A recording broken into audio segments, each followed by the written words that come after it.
All right. Hey, it's time to get started, boys. It's time to get started. All right. So what's up? What's up, guys? Today we are doing let me turn the camera on. Kind of important. Today we are doing a podcast. Yes, guys, a podcast today. It will be with our boys, Panther 2 right here, Trollnekton, which you can't hear right now because I'm muted. Sorry. Wow, really bad this.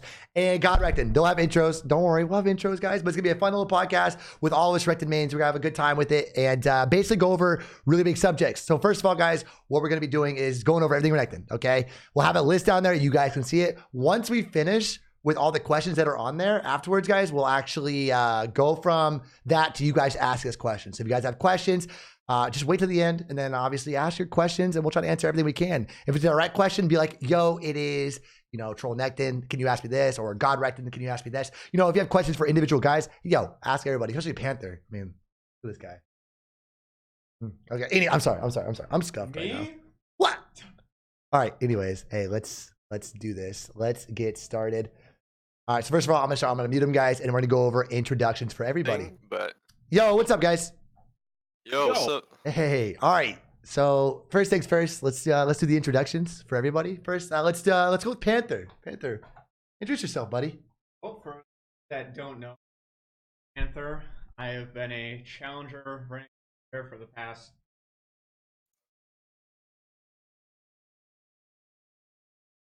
My claim to fame is Panther combo. What?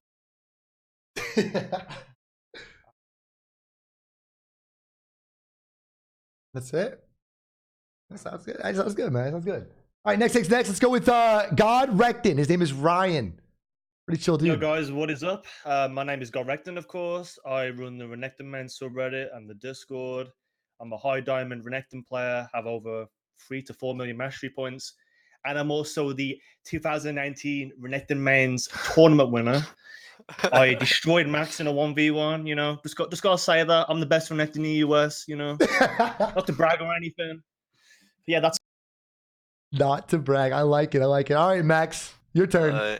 Yeah, I don't know what to say. I'm kind of destroyed after that one, but yeah, I'm Max, also known as Trollnekton. I'm also a EU West high elo Renekton player, currently sitting at like 500 LP and peaked 630 LP challenger this season, I think.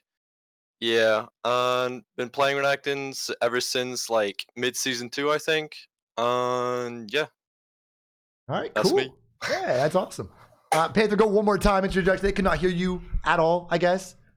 So bring the mic right to your mouth, just right there. There you go. Be as loud as you can. Loud and proud. My name's Panther. I have been challenger ever since season 6 on the NA server. I like crocodiles. I'm known for the Panther combo. That's fun. And also probably the hardest tilting member here. Yeah. Y'all. Yeah, Ryan's pretty good. I tilt pretty hard. Let's be real. I tilt pretty so hard. I'm either a D1 Masters player or I'm fucking D4. That's how bad I tilt. All right. I think I've got you beat there. I went from 900 LP to D50 LP in 2 weeks. Hell yeah. Okay. Yeah, maybe you beat me. All right. All right. Let's get started. Intros for me. I didn't even go yet. Yo, what's up, guys? I'm RTO. That's it. All right. Good introduction, RTO. That was great. Just kidding. Nice, dude. Just kidding. Hey, I'm the only Renekton top lane main here now. Turns out every Renekton main has gone south. Literally south, down to mid lane. What? Mid, gross, nasty. We're top lane mains. Okay, just saying. I like to think of myself as the greatest of all time, you know, the GOAT. But okay, at least better than SRO, right? I think we can all. No, I'm just kidding. Let's not go that topic. That's a bad topic to take. I should not go that topic. No, I play Renekton. I've lost 500 LP in the last week. Damn it, Panther. Why'd you have to be Renekton top only? Pretty sad. Don't get Renekton. All right, anyways, doesn't matter. That's. Hey, guys. I'm not even home and I'm beating. All right, next subject. All right, so first thing we're going to go over, guys, is top lane. I know a lot of you guys have switched to mid lane, but when y'all play top lane, let's go over, you know, what you guys do, you know, builds, runes, and just a little bit of a play style of how y'all play. First things first, Panther, you want to take this over first? All right. All right, so for top lane, I think I'm the only one right here that's running inspiration. Correct me if I'm wrong, guys, but nations, right? Correct. I mean, I run everything. I run No, Ares I mix up. sometimes. Shit. I mix up really. I'm known. I run. Oh, Mike, they can't hear you. You're really too quiet. You're too quiet. Start over. Okay, well, I have a loud voice, chat. all right. I run inspiration in my secondary. That's what I do differently from most people. And I also take ghost as well. And the third thing that I do different from these three is I rush black cleaver. So basically, the way that I play Renekton in top lane, or Renekton, however you want to say it, is I go for as much mobility and move speed as possible. Then I look to dominate the lane early so that I can start a proxy early on. And basically, from that point on, I'll just stand behind people's towers and try and kill them. 1v2, 1v1, whichever. If I see three people coming, then I'll like leave. I also invade camps, steal camps away. I steal plants from the enemy jungler. I take scuttles whenever possible. Basically, I sit in my lane, I sit on my island in the top lane, and I make everyone play around me.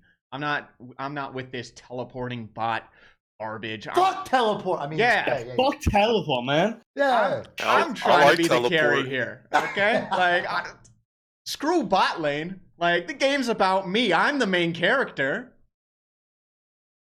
You have a big croc. Anyways. Yeah. That's why they call it the Big Croc Club. The big croc club, they do. Yes, exactly. True. All right. All right, next. Godrekton. Let's hear it, buddy. All right, my top lane play style. I'm more of an old school Renekton player. I've been playing like full AD since season 5, since then, yeah. My style's kind of based off Romaniums, who was a very popular Renekton one trick. So I like to rush Ghostblade, Tiamat, and I just love to roam the map and kill anybody on sight. So I really prioritize like early game objectives, and I just make sure to like win off that, and yeah, just use Renekton to his fullest, because that's how I believe Renekton is made. He's made to like abuse all these early game strengths and transition over to a win, rather than play for this late game shit with Sojin, which I'm not a fan of, honestly. Oh, yeah, dude. What about like when summoners? You always go Ghost Flash? You have your own thing to do. I do Ignite Flash. You might I find. do Ghost sometimes. And that's in the top lane too, right? Yeah, I do top lane. Got you. All Yeah. right. All right, Max, take over. Alright. To be honest, for me, top lane, for the last like 2 or 3 patches has been quite unfun to play, not gonna lie. But when I do play top lane, however, I tend to go the Spear Sojin kind of rush with Conqueror. So I just go like normal Conqueror runes like Triumph, Tenacity, or Alacrity, depending on how much CC the enemy team has, and Last Stand. And then secondary, I usually take Taste of Blood and Ravenous if I go Conqueror, just for the extra bit of healing. You know what I'm saying? Mm-hmm. And yeah, I just go Sojin rush pretty much. Tiamat into Sojin, and then like Death Stand. So I just kind of go for the more healing, kind of like 1v2, 1v3 kind of build, you know. And after that, I usually tend to go GA or Sterix, depending on what I need. And yeah, my playstyle doesn't really differ from anyone else's. It's just like abusing the lane pretty much, denying CS, getting plates, drawing the attention of the jungler to your lane so the enemy or your jungler can put pressure on bot lane and drakes and objectives. And yeah, just try to control the map. But the thing is, I usually like to still go TP, even though you guys seem to not like it. I don't know. But I just feel like playing with DP is just so much safer in a sense, to where the jungler, like, I don't know, if the jungler comes and I die, you know, I could just like TP back and not lose as much as I would if like I lose 2 minion waves because he slow pushed my lane and then they fucking dive me, you know what I'm saying?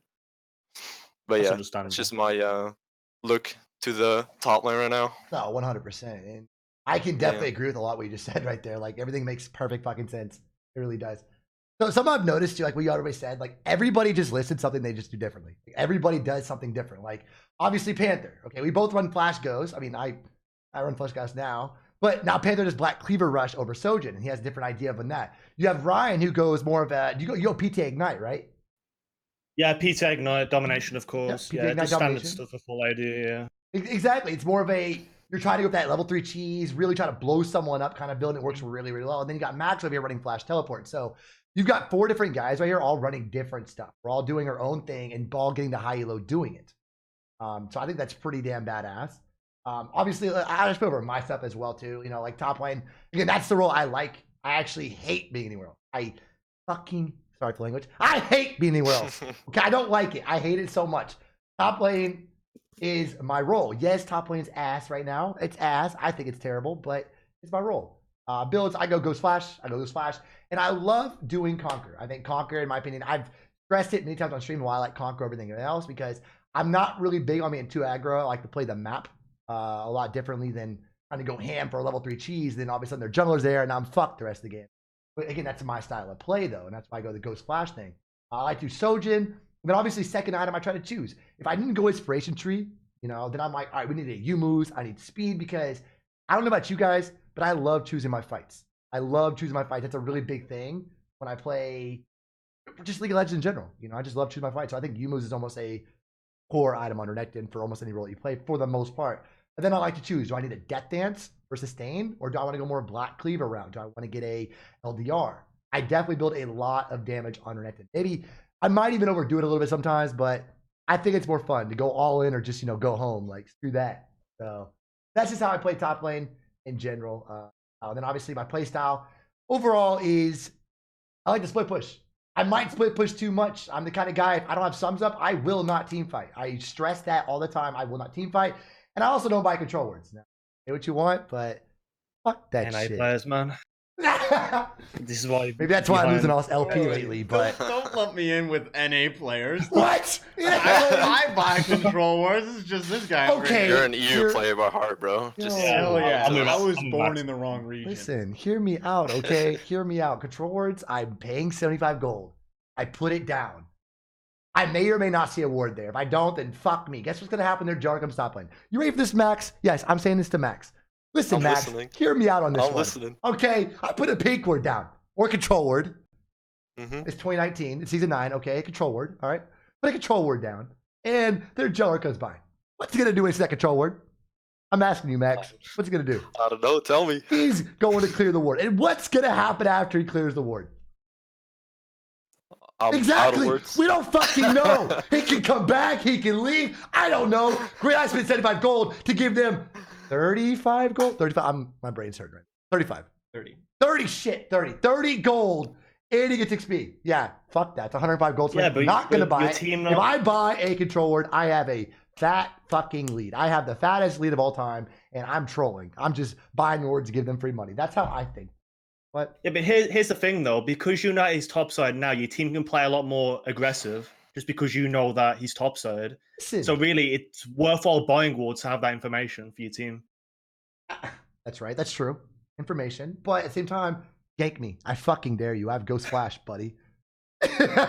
No, you're right. You're not wrong. You're not wrong. But I mean, typically with my playstyle, though, I like to sit really far back until I know their jungler's bot side or wherever I see them on the map. And that's one of the main reasons why I like top lane. But we'll go over that when we get to mid lane, though, regardless. Next thing we should go over probably the matchups. You know, matchups in general. As a top lane matchups, what do you guys hate to go up against? You know, what do you just hate? And I'm talking not just champion, but let's go with comps too. Just what kind of comps you just like, dude? Fuck that comp. And then obviously matchups you love. Obviously champions like to play versus, and then just matchups you love from the top lane. We'll go mid lane later. From the top lane. First thing, hey, Panther, off, bro. Top lane matchups that give me AIDS are Kennen and Nico. That's so loud. Ow, ow, ow. I have headphones on. That hurts. All right, go. Like who at Riot Games designed these champions? Like infinite range. You just walk into the brush to de-aggro the minion. You get hit by their CC and you can't move for 30 billion years. Like, oh, can't hide in minions versus Nico because that just roots you longer. What am I supposed to do? What, just kill her? Yeah, great idea. Okay. Green advice. good. That's good. Like, I dash in on her, I'm guaranteed to get hit by the E. That shit is unwinnable. I dodge it every time. I hate Nico. Kennen is a stupid little sewer rat. Got scared for a second. Don't get me banned, bro. I mean, you're the one- Emotions kicking in. All right. Maybe we should move on to the matchups that I love. Okay. Get a little bit out of hand. Matchups like Darius or like any bruiser that wants to fight like very close to themselves. So like Darius or Alawi. Those are the types of matchups that I like playing. Even Irelia. Like, yeah, Irelia is AIDS and like the champion's absurdly overpowered, but like 90% of the Irelia players, at least in my elo, just suck at it, so it kind of compensates. So like those types of champions that like want to fight very close to their own champion, don't have any range, stuff like that. Those are the matchups that I love to play because it's just one-on-one fucking duel where nobody's gonna bitch out, run away. Like whoever is better is gonna kill the other person, and it's great. 100%. 100%. All right, Ryan, your turn, buddy. All right, matchups I hate. Well, I'm a bit different than most Renekton players. Like the classic counters like Jace, Quinn, Vayne, Teemo, like all these champions, I'm kind of fine with. Like I have no problem with them. Like I can beat them. I know that. Level 6 is fine. But the matchups that I do have an issue with are probably Kennen, as Panther pointed out. I'd probably go a bit more than that, what he said, but let's not do that. And I really hate Trendemir, you know. He's just constantly so annoying. Like, you kill him once, but it doesn't matter. He just keeps split pushing. And if your team's losing, you have to go and help them. If you don't, he's just pushing towers and getting an advantage that way. Like, it's just a really annoying matchup if you haven't got, like, the right teammates that can play against it. It's very RNG for me, as well as his crit damage, too. Yeah. You know? Ugh.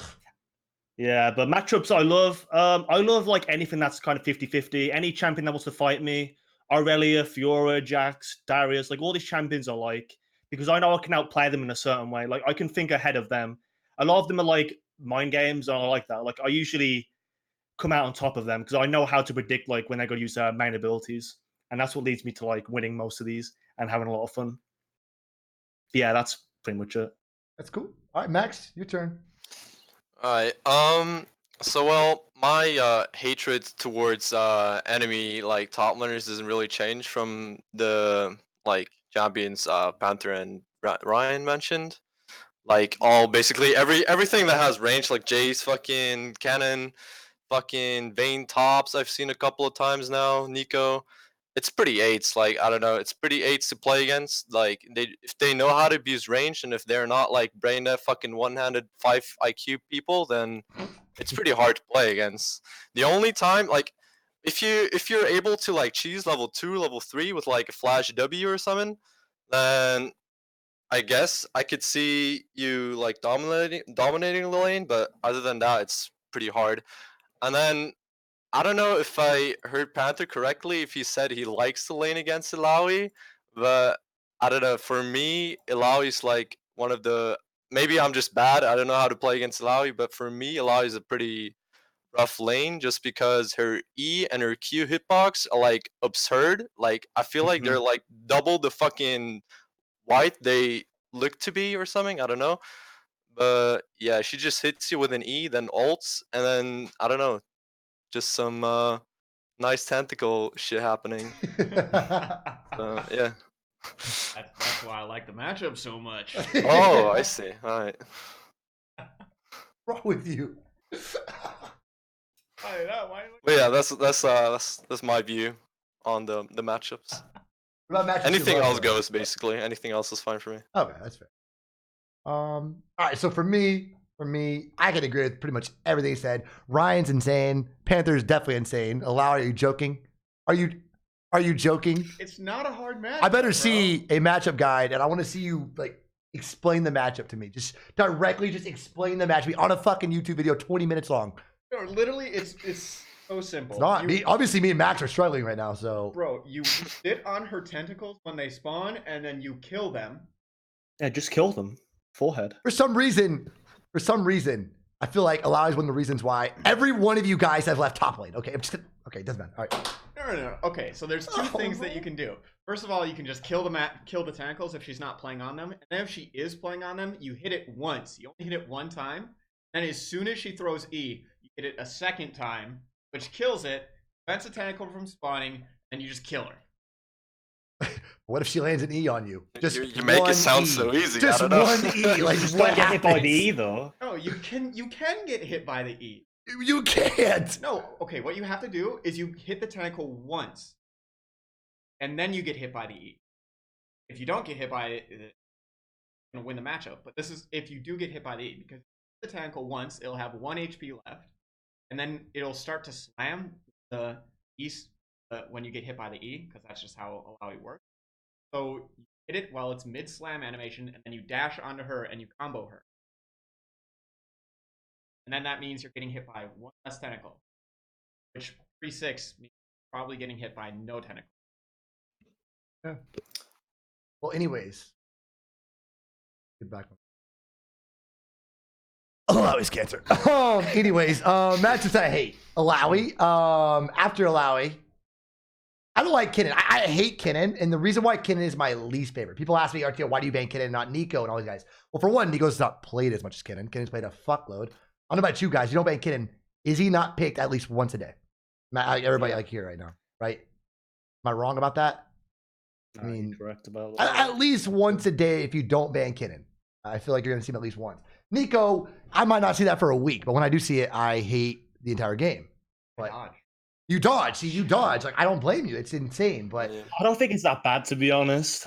Kennen is just way more cancer for me. yeah, I hate that kid. Yeah, but exactly. This is why I hate Kinnan so much, because Kinnan has his dash cooldown shorter than mine. He doesn't have mana, so there's no fucking window for me to go in.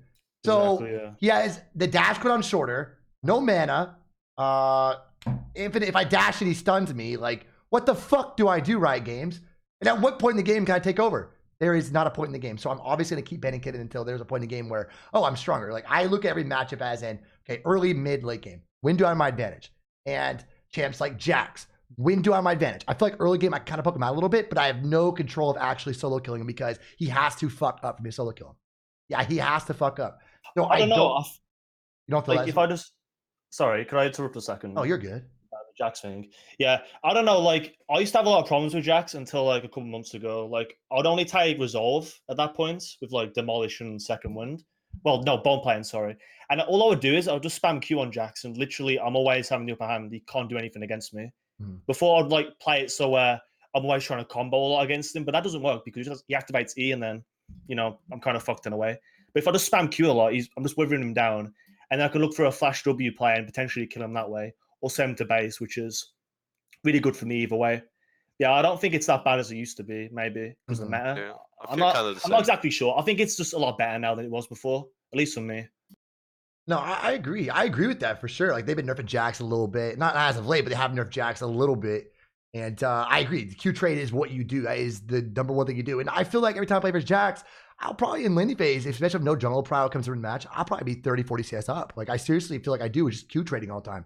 But it's the fact that, like, the kill pressure idea, I don't feel like I have much kill pressure in the matchup because, you got Corrupting Pot, you got Time Warp Tonic, you've got, well, Jax has faster base movement speed than you. His dash cooldown shorter than mine. His E cooldown, it feels like it's always fucking up every time I do a combo is asked, because obviously my combo is either same cooldowns or longer cooldowns in his combo. So his E is just basically always up. So the window is very small if there really is much of a window to actually just all in the Jax. And then obviously by the time it's 9, it's just like, now it's like, okay, it's pretty much doomed if I don't have a substantial lead at that point, which I do feel like at least pre 15 minutes, Renekton does have an advantage in the fact that I can, like you said, slowly Q poke him out. But let's say a jungler shows up and now boom, he has like a 1 level lead.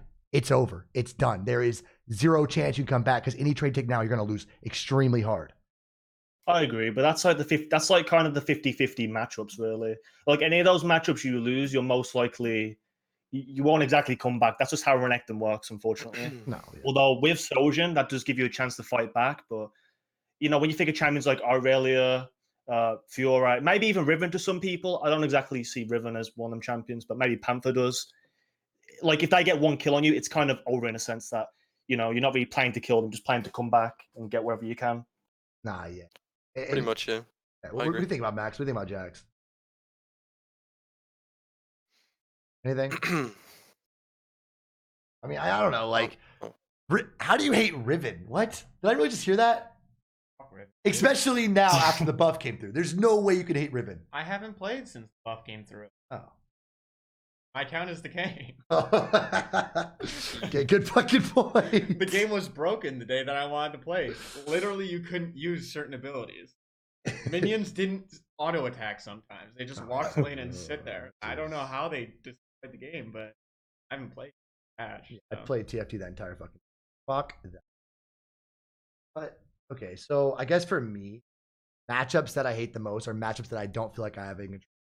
Like, so obviously I said Jax. Jace, another one. You said you don't mind Jace too much. I don't like Jace because every time I go in for a play, it's always going to E me away and then just obviously free poke me. It feels like I can never just go for that all-in potential play versus Jace because either I'm just already chunked the fuck out because his damage is unfucking real. I feel like short trades he wins.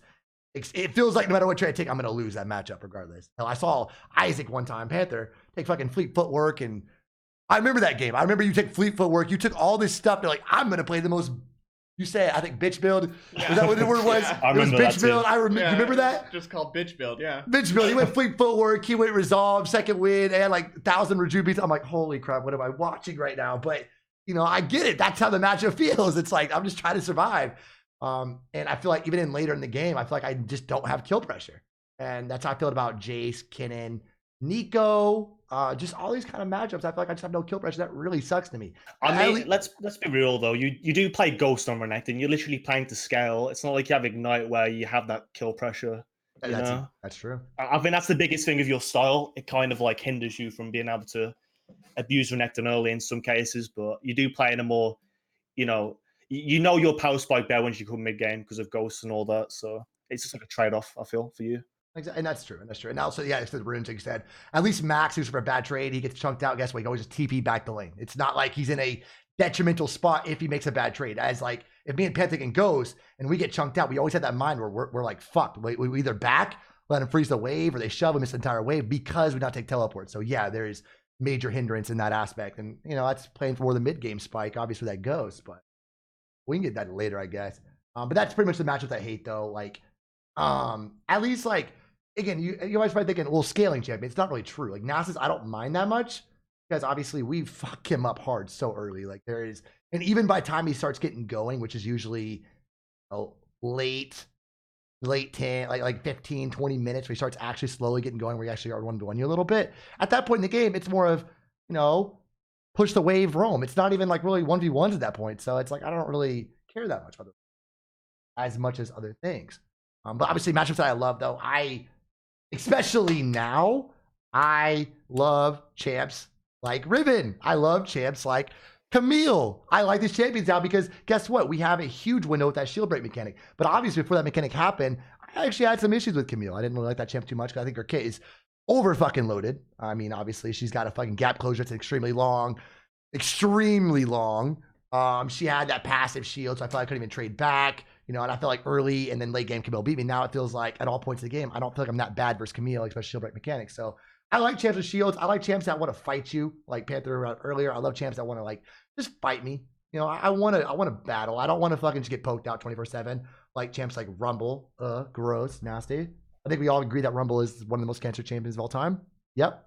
Yeah. Ever since us. They keep buffing Rumble. Why they keep buffing Rumble, man? I guess they must absolutely wreck that character because... Only actually nerfing him next patch from what I've read. Wait, what happened? They're like nerfing his shield or something like that. Oh next my... patch. Yeah, they should, dude. That shield's like the fucking... Yeah, it's perma up. You can't fucking do anything against it. Dude, they well, tripled 4 anyways. all of his numbers in the span of like 6 months. Like, can Riot Games do basic math? Like, what's going on here? Exactly. And also, like, what really probably frustrates me the most at Rumble, I'm going back to hate again. I'm sorry, I can't help it. I'm rumbling. But, rambling. Shit. Rumbling. Gosh. Okay. Oh, I'm rumbling, guys. Basically, like, Rumble, what really frustrated me about even, like, Jace. Like, Jace, at least when Jace hits you, guess what happens? You see those minions? They sometimes, not all the time for some reason, Riot Games, sometimes the minions aggro to Jace, and at least he takes damage for trying to poke me. Rumble's abilities do not do that. His flames will not aggro minions. I think it's Q. I'm not sure his ability number, what they are, but his Q does not aggro minions. His shield obviously is not going to aggro minions, obviously, but nothing aggroes minions. So he can do like, he like freeze a wave and you can't do shit. Like you're like, there's no window. At least Jace, I walk up, pokes me, and now the wave starts slow pushing back me because the minion aggro. But it doesn't happen on Rumble. So I do not like champions like that. I hate champions like that. Oh, another champ I love. I love versus Pantheon.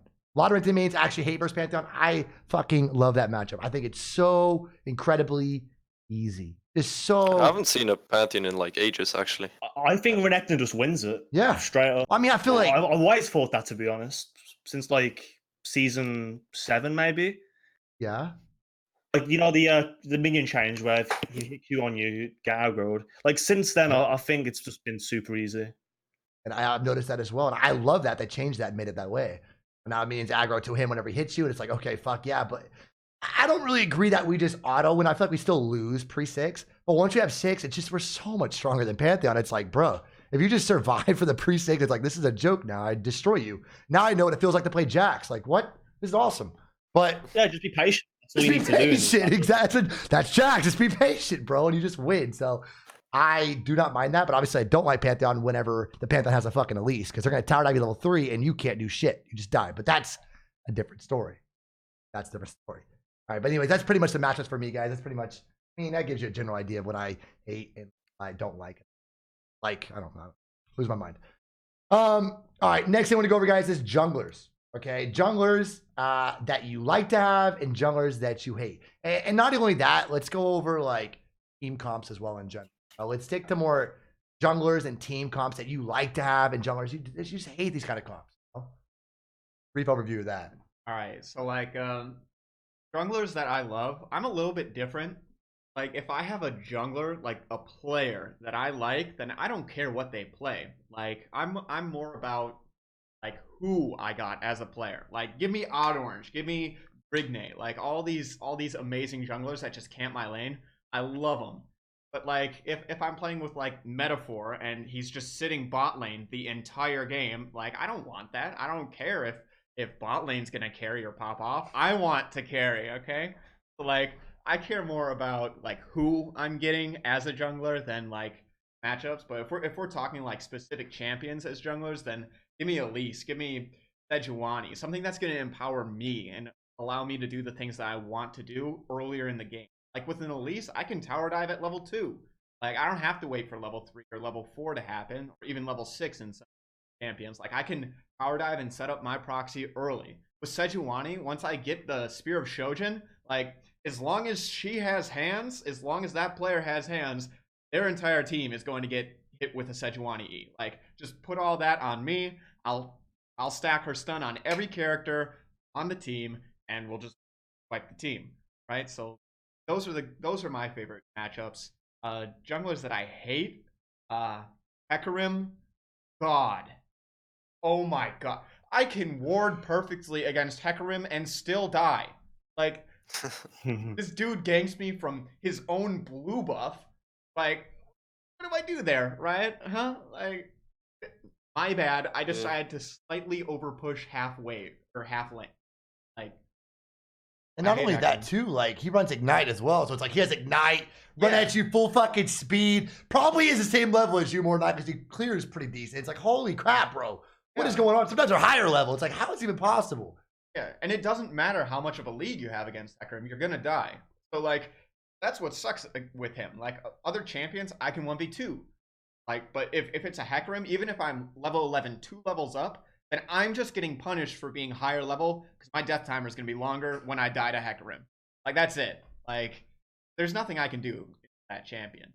And then other stuff, it's like Pain and Rek'Sai, stuff that you just can't ward out. They have too many gank opportunities. Like stuff like Evelynn or Twitch, I don't care about, right? Like it's hard to ward against those champions, but I can just kill them. They come up. But like I'm talking about the bruisers, stuff like that, where it's just there's nothing you can do, and they can gank you from so many different ways. Like there's no good way to play against them. Like even if you're a perfect player, you have to have some sort of game sense. You have to read the enemy. You can't get that information without doing that. Those are the champions that I hate. All right, what about you, Ryan? So junglers I like to have anything that's tanky. Really, I don't mind like having an Elise either. Elise is pretty nice, of course. But the things like Sejuani, Rammus, maybe Rast. You know, I prefer those type of junglers on my team for the most part because it allows me to like go full AD and like abuse Renekton a lot more, and I don't have to worry about my squishy jungler like power inting and whatever. Like my tank junglers can actually come back, just by building items, unlike Lee Sin and shit like that. But junglers I hate. Now, I don't really care about junglers that gank me. Like, I play pretty safe for the most part, so I don't really get caught out. But if I hate a jungler, it's like I hate Twitch a lot, like especially on my team because they're always wanting me to do stupid shit for them. Like it's their fault. Like they pick a champion that's very squishy. I can't exactly always play around for them. I have to play around for myself too. But like if I'm like top lane level 2, my wave's getting shoved in, and they're getting caught out at their blue buff, like what am I supposed to do there? It's not my fault. And they have this L9 mentality that I should be doing something, and it's not their fault at all for like pathing like that against a certain jungle like Lee Sin. But yeah, and a jungler I hate to play against is Evelynn. Again, I don't mind like top lane when she comes top. I can like get out normally. But it's like my teams; they don't understand how to play against Evelynn for the most part. So I end up banning that as like my main champion. And if she gets super fed, it's like just cancer to play against. She just one shots my health when I'm building HP items, magic resist. Like it's not a. I think Evelynn's pretty overtuned, to be honest. Maybe you guys disagree, but that's just my view on that I champion. agree. Evelynn is a pretty Hate that champion. like one Panther of the has no best idea. fucking solo queue junglers. So yeah, definitely agree. Yeah. She might be one of the best solo queue junglers in the game. Like you literally cannot see her, and you have. I mean, we play in NA. I don't know about EUS, but NA guys, we don't see shit. Okay, we everything crosses right over our mind. So Evelynn seems like the perfect character to go on an NA server and get challenger. Like my god. I guess the I mean, reason after 6, you like have to play like so carefully because Oh you don't know where she is, and like you can only play aggressive once you see her anywhere else on the map. Like you have to either put like deep wards into the enemy jungle so you can spot her at the fucking cams she's doing, or you play like super pussy and just wait for her to show up on another lane. I don't know.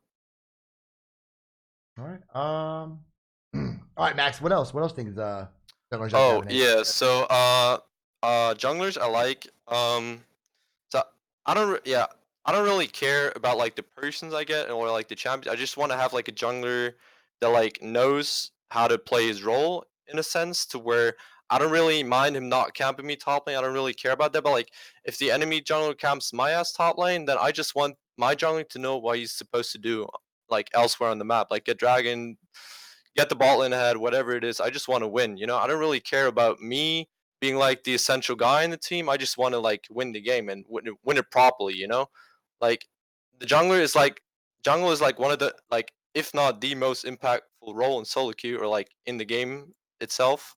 So yeah, you should definitely have like a smart jungler on your team. And yeah, for champions, like I said, I'm kind of like the guy that likes tankier junglers as well, just because like you have like a front line. Like I don't want to be the front line as Renekton. I don't want to be the first guy to engage a fight. I want to be the guy that like follows up on like a Sejuani that is Ring in and then just kill people. Like a jungler that can tank the CC and then just let me do what I need to do. I don't want to take a fucking I don't know Ash arrow to the face before the fight even started. Um, and yeah, junglers I hate on my team. I don't really. Yeah, I kind of dislike having the rat as well, like Twitch. Don't really like that either, cause yeah, cause he just forces you to go in like if they try to cheese and it doesn't work. Like the basically the things Ryan said, like the mentality of these players is kind of like yeah, It's very not the selfish best. in If its own yeah, way. and very Yeah, selfish especially and you. like very L9 like very fanboy. I don't know how to put it in words. And also what I dislike about junglers, like yeah, their mentality when, for example, let's say I'm against a Jace top lane or a I don't know, like an Olaf top, and they a matchup where I hard lose level 1, level 2, and then they just I don't know for some reason it crosses their minds to invade my top side blue buff at level 2, and then their fucking Olaf joins in, and then they're like, top lane, why are you not moving, buddy? Where you at, bro? I was Exactly, doing man. my job. Come on, bro. Nah, this game's over, dude. Fucking FF this shit. Like, Dude. like, what do you expect me to do? Run into a fucking Olaf level 1 that Exactly, just kills yeah. my ass? Like, hello?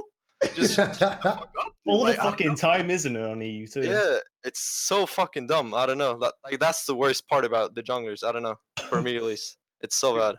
And the worst part about those junglers is some of them will make you they'll make you start and leash red buff, and then Yeah. your lane didn't start top lane, so they're already pushing the wave, and then they Exactly. immediately invade the enemy blue buff. Like, how in what world could I possibly get priority in my lane after leashing you? And then they'll type something stupid in chat where like, GG, top lane can't get priority as Renekton into Teemo. Are you okay? That's actually too relatable. God damn it. Like, Jesus. Those are the type of junglers. Oh, you just make me want to quit. I hate that shit. I hate it so much. I hate junglers with no common sense. It's like, bro, you saw me do this. You saw what's happening. Why are you doing this? Just why? What do you expect? It's shocking too. There's so many of these junglers about. Like, you think how they get certain ranks with that mindset. Like, they get to challenger, but they don't know how matchups work, and they expect you to just roam out and like miss CS and shit and lose lane because of it. Exactly. And they think that, oh, we're playing Renekton, that we're just a strong champion. I don't think they realize, and I don't know what you guys think about this, but our level 1, level 2 is fucking ass. We don't have an actual passive. We don't. We rely on empowered abilities, which obviously we're not going to have fucking level 1. We're not going to have empowered ability level 1. So I mean, level 2 is fine and pretty cheesy, but I agree with level 1. Yeah, we have level 1 nothing. is like So really bad. and a lot of people, they have this mindset while playing Renekton that, hey, we've got to fucking do it. We're going to get prio. We're going to do all these things. We can shut everybody. Like, bro, chill the fuck out. No, we can't. We literally cannot physically do it. Especially when we're versus, like I said, Teemos, Jace's, not allow you to get prio. Allow I get prio. Okay, early on. But but it's just like, you know, people got to realize these kind of things, and they obviously don't take that into account. A question I have for you guys real quick. I mean, it's not really off topic, but let's say, for example, your jungler is getting invaded. Okay, your jungler is getting invaded. What do you do in the situation when your lane is slow pushing, but obviously there's like 4 or 5 minions there kind of holding out while you have like 8 minions pushing in? Are you the kind of people, and like, I mean, I have probably a different subject than you guys in this one, but are you the kind of people to shove your lane first, then go help your team, or just go help your team? Again, maybe this is what's hurting me in LP. I don't know. But I'm the kind of person that I'm going to shove my lane first. I'm more of a me first, and then I help somebody else. I mean, it sounds bad, but I don't trust people. What do you guys think? Like, what do you think, Panther, about that? Like, well, I mean, you always have to take that's on the jungler, right? Jungler takes a bad invade and they can't win it 1v1. And first of all, that's a terrible invade. It should never be happening. But it happens all the time. Like, people take an invade and then they don't end up getting the kill, or they don't end up getting anything from it, and then a lane is forced. It's not our fault that you took a bad play as a top laner. Like, yeah, we have to respond to it, because just like ignoring the fact that a bad play happened is just going to make things worse. So, like, I will roam to it, but depending on the severity of the play. Like, for example, if they mess up and they miss blue and they're level 2 to level 3, then you know what? You're dead. I'm not helping you. Like, you're dead. You messed up. I'll say it louder. You messed up way too much. Like, I can't bail you out of that. But if it's something that I can see myself like actually turning the fight around and making it something successful for us, then sure, I'll ditch my lane for it, because as we all know, top lane, it's nothing. Like, top lane means absolutely nothing. Unless you're playing Irelia or Akali or Jax, like, top lane is just, it's a terrible role. Did you just say you're the 1v9 carry? I'm the 1v9 carry, top lane, let's go, 1v9. You were literally just saying that. What do you mean? What? I mean, that's just because I'm a god at the Oh game, my okay? God. Like, He's just kidding, this guy. Come on. All right. All right. Am I wrong? Like, top lane is just like the worst lane. It's the worst role in the game. Like, yeah, you can still carry from it, but... Except when Panther's playing it. Remember that, guys? And now you're just putting words in my mouth. I'm just kidding. Okay, but what about like, I'm not talking about like your jungler's invading. What if they're getting invaded? Oh, if they're getting invaded, but do you want to leave that CS there and let them freeze and obviously have experience lead and fall behind? Because obviously you're gonna fall behind if you don't shove a way in. If they just sit there and just freeze it, or you know, whatever, you're missing experience. Is it worth it? I only respond to invades on the first buff. So like, if my jungler start bot side and say the red is getting invaded, then I will roam to that. If it's anything else, if it's Raptors or Krugs, I'm not going to that. Because my jungler can just give that and it doesn't impact them. Because one thing that people forget is in order to perform an invade and arrive to your camp, they need to give up a camp of their own. They can't, there isn't a jungler in the game that can full clear and then contest you on an additional camp. Like even Hecarim and Evelynn can't do that. Like, it's fine to just give up a camp. That's fine. But like if it's red or blue, then I will help. If it's not either of those two things, then like you're on your own. You need to make the decision to either go for a smite fight or leave. But I'm not gonna babysit the jungler. Yeah, I agree. Actually, I agree too. All right. Also, I mean, I didn't really go over my thing, I guess.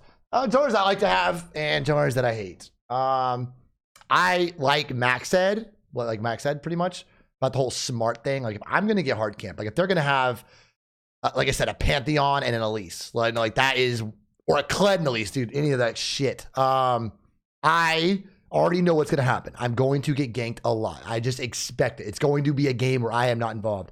I need a jungler that is either A, going to match tower dive, or B, like you said, go bot lane, get someone else going. Get me some fucking dragons, because I'm the kind of guy, I just like dragons.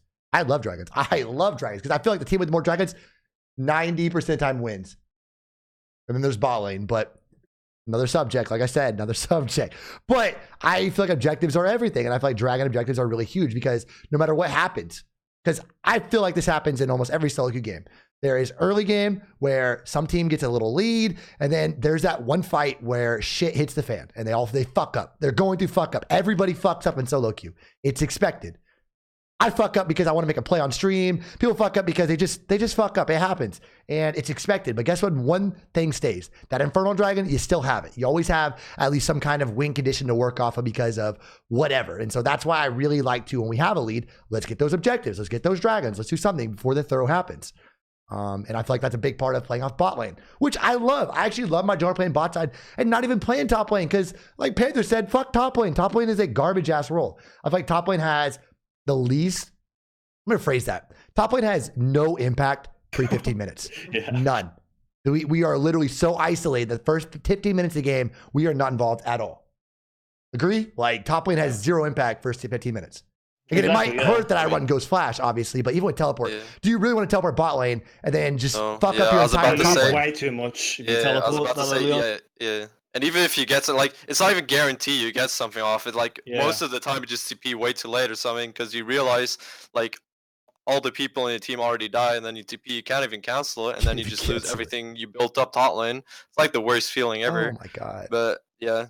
So, if you want to prevent that from happening, you just don't TP at all and just play top lane. Yep. And I feel like, too, especially when I used to run teleport, I used to only use my teleport for getting back to lane. Like, to literally, like you said, to make sure I have that, you know, healthy CS lead, control waves. You know, that's what I used TP for when I ran it. And I fucking loved it. It was great. I feel like that had more lane dominance to me than Ignite because I could control waves so much better with the teleport. And I felt like if I did freeze a wave, I always had that teleport to always go match a play anywhere on the map. So I knew I was good to go always. That's when I ran teleports. I don't really run anymore. But, you know, regardless, those are the big things about me. If I'm going to get hard camp, let's make plays in the map. Let's do something. Don't just sit there. I'm generally like to have, and just champion in general, I love having Sejuani's on my team and against me. Because what do that champ have in common? It's an engage. And in my thing is I need a team to start a fight. I need a fight to get started because I, as Renekton, I think all of us can agree, we cannot fucking engage. I think all of us build a lot of damage on our kits. That's just how we play. And that's what pretty much almost every high elo at the main does. And we build a lot of damage. So we seriously just cannot engage. I've tried different runes, tried aftershock, shit like that. I mean, still the same problem exists. I am not going to engage a fight. That's not going to happen. So I love having some kind of engage. either my team or their team. Hell, both teams can engage. I don't care. I just want to fight this startup. I want to go ham. I want to make some plays. Synapse that shit. You know, that's just how I am. So that's my thing when it comes to junglers. I hate, and I don't know if you guys have noticed this, but I feel like range junglers, they're slowly coming back, especially in higher elo. Have you guys noticed that there's more range junglers active right now? Like I'm seeing a lot of Talias. Carlos recently got nerfed. I'm still seeing it a decent amount. I'm seeing a lot of these range guys, and that is really annoying because a range top lane is kind of a thing right now. Range top lane, there's a lot. I feel like half my matchups are range top laner. Half, give or take. Half of theirs, and then jungle's about half range there. And if it's literally a full range team, enemy team, I'm thinking in my head, how the fuck am I going to do anything? Well, how am I going to be involved in this game whatsoever? I come out of laning phase 3-0, and I feel like, what the fuck am I going to do? Try to split push? And then I send one range guy out there to clear my entire wave with that Talia jungle. It's like, okay, well, I'm having fun split pushing right now. Like, do you guys feel like that's an issue at all? These range junglers and shit? The range? Yeah, the range. Like I've been seeing a lot more like like you said, Talias and also like Kindreds, for example. And I fucking hate playing against Kindred, bro. I don't know. Same. I forgot to mention that. Kindred is fucking like Kindred, like either she like you don't get to one-shot her and then she uses her R and then like she just jumps away right off the fucking R and then you die because of it, or you try to one-shot somebody else and then just a random Kindred appears out of nowhere and then she prevents that one-shot as well and then you just die. I don't know. Like the dumbest shit ever. And then like like we mentioned, she W's, like you get slowed for like 60% fucking I don't know. And the W damage, like when she gets the proc off, I don't know. Yeah. It's interesting, but yeah. What are you gonna do? Like, what are we gonna do as Renekton mains versus range guys? Like, we're just fucked. Yeah. If there is literally no engage, it's just both teams doing some kind of siege comp. We're like, well, I feel useful. This is great. I can literally be 20-0 and feel like I'm 0-20. Like, I feel like I can't do shit, not a damn thing. And that to me is a major issue, not just with Renekton, but with most top laners playing these bruiser top laners. You know, like it's just really hard for us to deal with these situations, and that's the reason why top lane doesn't feel very impactful. Honestly, that's one of the main reasons why. It's because of that as well, and obviously, you know, first team teammates not being in the game. But regardless, you know, it's just that to me is really frustrating, and I feel like Riot needs to do something about these range guys being in jungle. Because I feel like jungle used to be very straightforward. It was two guys that are usually some beefy fuckers that would tower dive shit, and that was fine with me. Whatever, let's do it. Not at least tower diving with the range, and then, oh my God, it's so annoying because I can't do anything. I'm just stuck. Oh, hey, WillipFknP. Yeah. Not yet. What? We're still talking about Renekton. No, you're not. Wait a minute. Well, you can sit there for a little bit. We'll talk about things later. But yeah, that's pretty much that for jungles that I really just don't like. I think now we go on to mid lane.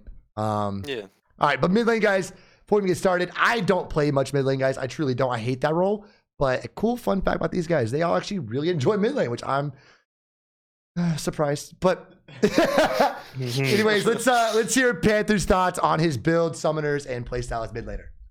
All right, so for mid lane, I play, it's basically a completely different champion. Like, you can't take the same approach on top lane Renekton and mid lane Renekton. Like, you treat them the same, run the same runes, run the same build, have the same play style, ward the same, invade jungle the same. Like, you're just not going to find any success. You have to keep in mind that mid lane is an entirely different role. So you're going to have to learn mid lane if you want to play mid lane Croc. So, like, at first I was just using it as a counter pick. But then I realized, wait, I can just one-shot any mage. I don't have to deal with all this stupid resolve garbage that, like, oh, guy's got bone plating. He mitigates 105 damage at level 1. Like, you don't have to deal with that in the mid lane. Like, everyone takes aggressive runes, aggressive masteries. Like, it's squishy champions. You can take press the attack. You can take ignite. You can take sudden impact, and you're actually going to find success. You don't have to. You're not forced to play this late game scaling Croc with Spear of Shojin. Like, you can go Assassin Renekton in the mid lane and close a game out in the first 15 minutes. You can get 20-something kills in the first 20 minutes if you actually put in the time to learn the role. Like I said, I take press the attack. I go full lethality. I don't go a Duskblade because it's just not efficient. Like, I don't have stealth. So I'm not going to be proccing Duskblade in a lot of my fights. I would only be getting it for the stats. So for that reason, I get the cowl item. I forget what it's called, but the other lethality item. And then I get a Black Cleaver, an LDR, and then I will sell my Tiamat late game for like a Blade the Ruin King or a Sterix Gauge if I need to be even tankier. But with Black Cleaver and the health lethality item, you have plenty of Edge of Night, you mean? Edge of Night, yes. Mhm. Yes. With Edge of Night and Black Cleaver, you have plenty of HP. Then you throw your ultimate on top of that, and you have no survivability issue. But like, it's very different. I also don't even skill Q until level 3 on Renekton. Like, he's just better as a mid laner right now. Honestly, you avoid all the terrible matchups top lane. You're entirely safe. Like, your double dash covers almost a full lane, so you can use it to either go aggressive or defensive. Like, mid lane Croc is just one of my favorite things to play. Yeah.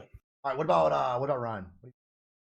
All right, so I'm kind of like with Panther, like idea wise, it's like what he said. Yeah, the benefit with my build, like that I was doing top lane, it works way better mid lane, and if you can master roaming on like mid and know like when to push and all that, it just feels so great to play mid Renekton. It really does. But yeah, the only difference I do make with like my runes and stuff is I do go Relentless Hunter for the moon speed. I do like being really fast so I can get anywhere on the map, either if it's top or diving bot lane. Like all that's just great to me. Yeah. Okay. Mm, What yeah. about you, Max? Oh, so yeah, I definitely agree with the points Panther and Ryan mentioned. Like, I feel like like Panther said, Renekton just becomes like a different champion, kind of like you go from this like kind of bruiser style I play in top lane with like the Conqueror and Spear Sojin to like a more assassin-y kind of play style, where I run PTA like the other two guys and run Domination second with Sudden Impact and Ingenious Hunter. Actually, I run the Ingenious Hunter just so I can have more CDR on my Yumus and my Tiamat, and also trinkets, so I can provide more wards and more vision. And yeah, like Panther, I don't know. I actually just agree with everything Panther said, to be honest. But it's just like you go E level 1 or W, doesn't really matter, and then just go the other one, and then just cheese level 2 with W, 50 Fury W, and then just one shot the enemy mage at level 2 with Ignite as well. Like, it's actually insane how much output you have in mid lane with the PTA early on. And like the thing also is like why mid lane Renekton is so good compared to top. Like, enemy like mid lane players are so dumb. It's actually insane. They're like the dumbest motherfuckers. They Yeah, the have montage players, idea. aren't they? They have legit no idea how Renekton works, and they act so surprised when you one-shot them every time. They're like, "What the fuck? Renekton does damage, bro. What the hell?" Like Yeah, one-shot them at level 3, they're like, "Huh? This champion's busted, bro." And they buff this shit. Come on. Come on. Like, that's actually the same shit every time. Like, Yeah, actually, dude. it's insane. And like the thing also why I like picking like well, you can also like just safely pick Renekton mid lane, like even as a first pick, because you can just mind game the enemy team thinking that it's Renekton top, and they just pick some safe mid lane and just counter pick maybe top lane. But then you just pick Renekton mid lane, and your top laner gets a counter pick top, and then you just have two lanes with like favorable matchups, and the enemy mid laner like you have an AP top laner. Let's say, like I do. Okay, I play with AP Vladimir player a lot actually in solo duo queue. And it's just, I do that. it's just I do so the good. exact It's same just, thing. it's just so good when you have like an AP top laner when you're playing Renekton mid, because like the enemy team thinks it's the AP mage mid lane, so they take magic resistant runes instead of armor, so they have like no armor to begin with. So you have like a mage with like 20-ish armor, and you can just one-shot their ass over and over again once you have level 3. And also, you have a lot of impact around the map rather than when you're playing top lane. You can impact both lanes and also both side of the jungles. So you can just help your jungler like after level 3 with the skulls and stuff. Like you win like Renekton and a jungler should always like almost always win level 2 like 2v2s at level 3. Like they're really strong, and with the PTA damage boost as well. Like, it becomes so easy to win the 2v2s. And yeah, just general control over the map. I tend to go Tiamat Rush into Yumu's and into Black Cleaver basically, and then just ended up with a GA or Sterix Gauge.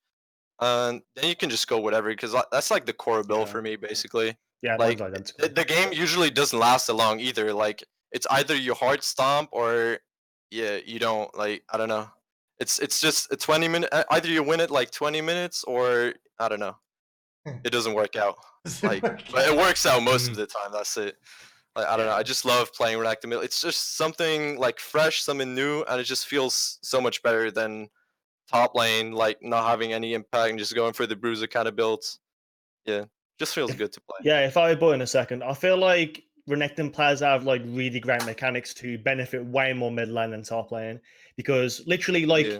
Max said, you said, like you literally kill anybody mid lane. Like perfect canceling just destroys anyone level like 6, 3, whatever it is. When you have Tiamat, like you just destroy anyone. Like, it's not even close, and you just like impact the map and either win at 20 minutes or FF. Depending on, of course, what's going on in the game. Yeah, Bad but yeah, lane, the so- canceling kind of thing definitely helps. And just mechanics in general, right? Because like with top lane, you've got the like. Let's be honest, top laners don't really have skill shots. It's pretty hard to dodge most top laners' damage. But like with mid laners, that's just not the case. Like your movement actually matters in the mid lane, and you're able to get priority because of that, and it just feels so much better. Yeah, you're way more proactive. Yeah. Like you're rewarded for having good mechanics, whereas top lane it's like, oh, Jax pointed and clicked on me. Damn, Better sit back and do nothing. Yeah. Fun lane. Wait, did Yeah, Ryan that's- just that's say our Jax is approach. hard? What? I heard something about can't do. Okay, I'm just kidding. Let's just say it as in like he's already winning lane because jungle pressure and whatever. Okay. At least mid lane, you have like more chance to come back, I'd say as well. Yeah. Like the whole roaming aspect and skirmishes, you can always just be there and one shot with your jungler if he's picked the right champ. You guys feel like it's consensus. I don't know if it is or not. Do you feel like mid's more punishing to fall behind, or I don't think it not more is. punishing? No, No, not really. It isn't at all, because you can literally just come back by roaming and shit like that. Compared to top lane where you're just isolated for most of the game, Yeah. unless you make a teleport play. But even that can go wrong most. Like top lane, you're just gonna get proxied or dove if you're behind, and that's like you just can't even enter the lane. But mid lane, like you can just sit in. It's such a short lane. You can sit inside the wave even when you're behind. Like top lane is just it's probably the most punishing role in the game. Come on, West, join us. Make a mid lane only account and you'll be convinced. Trust me. All right, let's do this. All right, so mid lane. Fuck mid lane. I won't do that shit. Fuck mid lane. It's garbage. Stupid fucking role. I hate it. Reality of things is I don't buy control words. And I think it may or may not punish me really fucking hard mid lane. I don't know. It seems I don't like think it does, to be honest. But okay, so when I play top, my comfort lane, the happiness of my life. Trust me, it's a shitty lane right now, but it's still my pride and joy because I feel like when I play mid over top, I feel like there's a top laner. He has a style of play. It's a fucking let's say it's Tryndamere, okay? It's fogged. He's having a style of play. He's like, I want to split push. I want to control the side lanes. Let me do my thing. And I feel like as a mid laner, I feel like I can't just go sideways because the top laner might have his style of play. And I'm like, wait a minute, I'm trying to do that, and you're butting into my style of play, and I'm a big split push believer. That's kind of my thing of doing. So I don't know if you guys run into those problems ever, but I feel like that's a problem that when I do play mid, which is very rare, by the way, that's my major concern is that. And then also the fact that whenever someone, okay, let's say they're jungler gang spot. As a top laner, I know I've got like a 30-second window. I know I am Gucci. You know, as long as our mid laners doing their thing mid, I am fine. We can go in battle. Let's fucking do it. When I'm mid lane though, I feel like if they gank bot, there's maybe 7 seconds and I get ganked. And it feels like I'm always worried that I'm gonna get ganked if I do anything. So I just But don't. you don't ward. That's your fault though. If you ward, you're just a better player. Like you'll literally improve overall. You know, just saying, and Dude, you'll love Renekton mid lane top more only. too. If you don't get Renekton, just I mean- dodge. I'm taking a poll. Yeah, BB, you just wanna got. help? It's not that hard, to be honest. Are you leaving now, Willie? No, I'll be right back. All right. Can you grab me Yeah, can you give me some water? Sure. Yeah, grab me a beer. Okay. Anyways. Anyway. Hey, I mean, Kona. you're right. You're right about the whole ward thing. You're right. I should buy Right. wards. But I feel like mid lane's a big role. And you gotta like you say, vision's very important. I think mid's very It's key. Vision is Exactly. key for the game. not for the game for mid. Phrase that. Well, overall though, vision is important. Vision is You important. know where everyone is and what's Yeah. happening to them. Well, I know where people are. I just watch the map and I'm like, okay, someone else worded that, so now I know they're there. Yeah, but the thing is, like, you're not in like you're not the head of everyone else in your team. Like, just because Yeah. you know where the enemy jungler is doesn't mean that your bot laner doesn't knows where the fucking jungler is. You know? Yeah, do you think It's your kind bot of looks at the map? They don't. They're always trying to fight and then they end up dying because of it. I mean, I get your point. Don't get me wrong. I get what you're saying. Like, it makes sense, sort of, but it's just like you have to. You don't have to think like it's one guy. Like you're the only guy on your team. You have to think as like there's like it's not one head. It's a 5 head. You know, you got to be 5 head. That'd be 5 head. So, yeah, that's why you got a ward, dude. So a lot of what you guys said, like a lot of you guys will have to achieve level 2, level 3 with the E, the empowered W. They don't expect the damage, like you said, but that's what I'm worried about. Junglers tend to, I can't read junglers very well when I play mid. That's my thing. I feel like they can get me level 2. They can get me level. I don't know what's going to happen. It's more of just like, I guess maybe I'm just not used to the role. I think it might be what it Yeah, is. you just gotta learn it. That's Exactly. pretty I'm much just it. not used to the role. I'm not used to the matchups very well. I feel like you said matchups, they don't seem that hard. Like you said, level 3 cheese, bro, that shit's fucking fire. It's easy. If you fucking go PTA Dom with Ignite, you are going to kill them level 3 90% of the time. Like you said, you're going to. And that's almost guaranteed. And I've noticed that as well. Like you said, mid laners, they naturally have less armor. They naturally have less health. They're not fucking running Resolve Tree half the time. So like they die really fast. So I think you're right about that. But a lot of you guys said, Renekton with his dashes. Okay, let's say, for example, I go for that trade. I take a really good trade. He gets like 20% health. Cool. I use my dash there. I dash back. And now the jungler shows up. And I'm like, wait, fuck. What do? I just died. I'm like, I use my dashes. So that is my concern. I also feel like I can never take Ghost Mid. I feel like Ghost Mid's shit. It's terrible. Yeah, Yeah, I don't it think you is. can. You gotta just take Ignite. I feel like you have to go either Ignite or Teleport. Not teleport. Yeah. You have to go. You have to Ignite? You- Okay. You go cleansed. I only. Yeah, it's do that. situational. Yeah. Situational. But like Ghost, it feels like when I love running Ghost. I'm in that, maybe I'm in this, you guys know me. I kind of binge on things. Like I change my build up. I'm like, oh, this is my shit. Let's go. And then next month I'm doing fucking Barrier Ignite. Who knows? But that's just how I am as a player. And right now I'm binging really hard on Ghost Flash. And I feel like I need that Ghost Flash. Like it's kind of like, that's my thing. That's my thing right now. And so it feels really awkward not running it. And that's another thing about running mid. I feel like without that Ghost, I feel like after the first 15 minutes, I don't know what to do.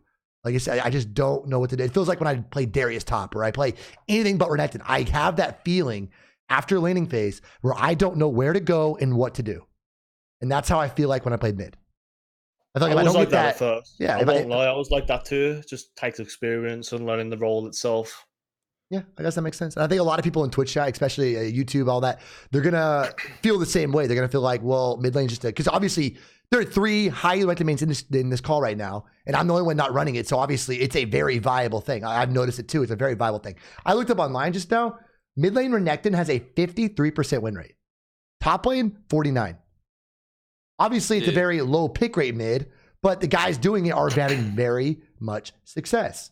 Very, very, very much success. So yeah, it makes a lot of sense. Makes a lot of Here's a sense. point too in mid lane. Because you're going like Tiamat and Ghostblade, the items are cheaper. Top lane, you get these tanks that rush some fire cape on that. Those are cheap too. Like everyone can get their power spikes kind of fast top lane. Mid lane, these mages are like going for like, high damage items or whatever, which costs like 3,000 plus gold. With that, you just get Tiamat, Ghostblade, which are pretty cheap. And you can pretty much just like out power spike them till like later on the game or whatever. I feel that's a big strength for Renekton too in that role. No, that makes sense. That makes sense. Yeah. Definitely. I agree. 100%. I mean, I agree. It's so cheap. And level 3, we are like one of the strongest level 3s in the game. Especially going PTA Dom, like level 3 is disgusting. And a lot of people, like you said, don't expect it, especially guys who play mid because they don't know how Renekton works. So no, that makes sense. I have a quick question for the mid lane Renekton players. Do you guys build Sojin, or do you just completely just like I did shit. ditch it? Yeah. Trojan is. Listen. It's too expensive. Like Yeah. you're not buying it for the stats. Nobody cares about the stats. You're only buying it for the passive. And mid lane Renekton is something that's very feast or famine. So if you're investing 3,600 gold into one of your first 2 items, 34. oh, is it 3,400? I I don't buy know. it every game. I so you're gonna use I it. don't. No skill. If you're investing even 3,400 gold, like it's just you're slowing down your snowball so much that Yeah, it's just not worth it's it. true. And like we said, like Renekton becomes like the more like Soja is more of a like bruiser heavy build. Like it doesn't really Very split fit push into heavy, the yeah. it's split push heavy and like 1v2 kind of heavy, but it doesn't really fit into the mid lane kind of assassin-y style play where you're just trying to like one shot one of the two carries and then just get out. Like it doesn't work with Soja like that. You don't get anything off it. Like you have the Yumus, you have the Black Cleaver, you one shot the carry. You don't really, and then you dip, like you don't really, yeah, like you said, you don't really get much from it, and it's just way too expensive for the stats it gives. You can get much better items for it, the amount of gold you have to spend on it. So yeah, I just wanted to hear if we're all on the same page, to be honest. Yeah, of course. Yeah. I think the exact same way when I play. Like I said, I'm not like a mid lane main like you. If you guys are actually like kind of maining that at this point, I'm not, and I completely 100% agree. I feel like mid lane. Well, do you guys feel like, in your opinion, you think it's better to roam or to take plates? What's better as a mid laner? Well, what's better? Like, I bet Twitch chat kind of wants to know, like, what is better move? It always depends on the game, really. Like one game, you might like just keep killing your laner, but you can't exactly roam against like double CC bot lane and jungle constantly hovering. So with that, it's probably best just to take platings, or there might be a game where you're against some boring lane like Ari or something. You just want to like try and shove in if you can, and then look to roam bot lane if they're like overextended. It just depends on the matchups, really. I feel like. Yeah, Well, I feel the same actually. for There's not really a thing where you can safely say it's better to do that or to do that. It's just more of a understanding the situation than like evaluate what's better in that kind of situation. You can't really say it's better to do that over that. It's just situational pretty much. yeah, I mean, for me, I don't go for plates mid. Like, unless unless their jungler and their mid laner are both dead, then maybe I'll go for a plate. But like, there's so much better things that you can do. You can roam, you can take the enemy camps, you can invade jungle. Like, you can get equal amounts of gold to the plating that you would be getting, but you can get EXP on top of it. It's just better. Like if you take raptors, or yeah, or you can like invade one of the buffs and kill the jungler. But like pretty much the only time I'll even go for plating on mid lane Renekton is if my jungler is there with me, pushing with me, because then my jungler also benefits, getting gold that they would normally have no way to achieve. Yeah. All right. Alright. What about? Okay, so let's get on a different subject a little bit. Let's go with more of the matchups. Do you guys have like matchups? Because obviously top lane and mid lane are different. There's always different matchups, all that fun stuff. Is there any matchups that you're just like, wait, I don't want to play Renekton in this matchup as mid? And then obviously love too. Do you guys change your bans up? Like, do you actually keep banning the same thing whenever you're playing top or when you're playing mid? Does it change up because of that, or little things like that?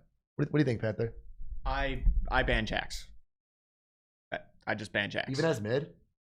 It doesn't matter what champion I'm playing. It doesn't matter what role I'm playing. It doesn't matter if I'm playing ranked or normals. I'm not playing against Jax. Not going to do it.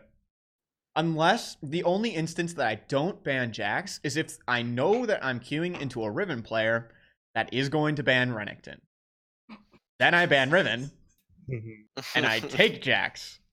I take Jax. That's a 5-head move actually. Jax is bullshit. Yeah, I ban Jax for the most of the time. Give me Waymo? Mid lane direct, like specific. I like every matchup mid lane. I don't know, everything feels fun, I guess, mid lane. Like it doesn't, there are very few champions where it's just like, this is anti-fun. Nobody's enjoying playing here. Like most of them are like, it's gonna be like Zed or Talon or like something with at least some skill expression. Like, there are very few point and click champions, and even like stuff like Malzahar, which is entirely point and click. it's still fun because you can self-cancel the ultimate. So like there's always outplay potential mid lane.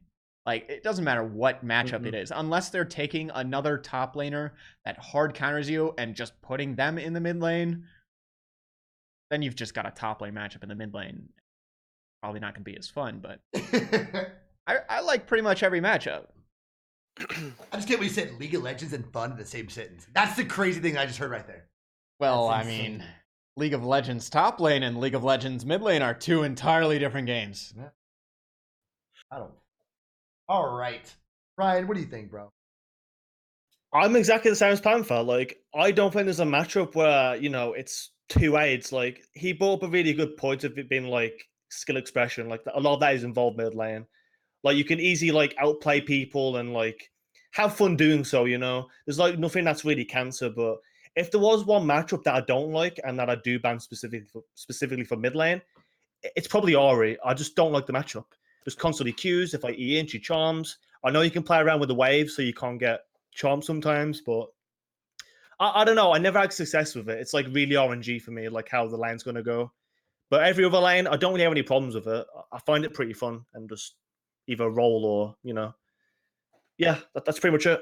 That's all I can say. What's you, Max?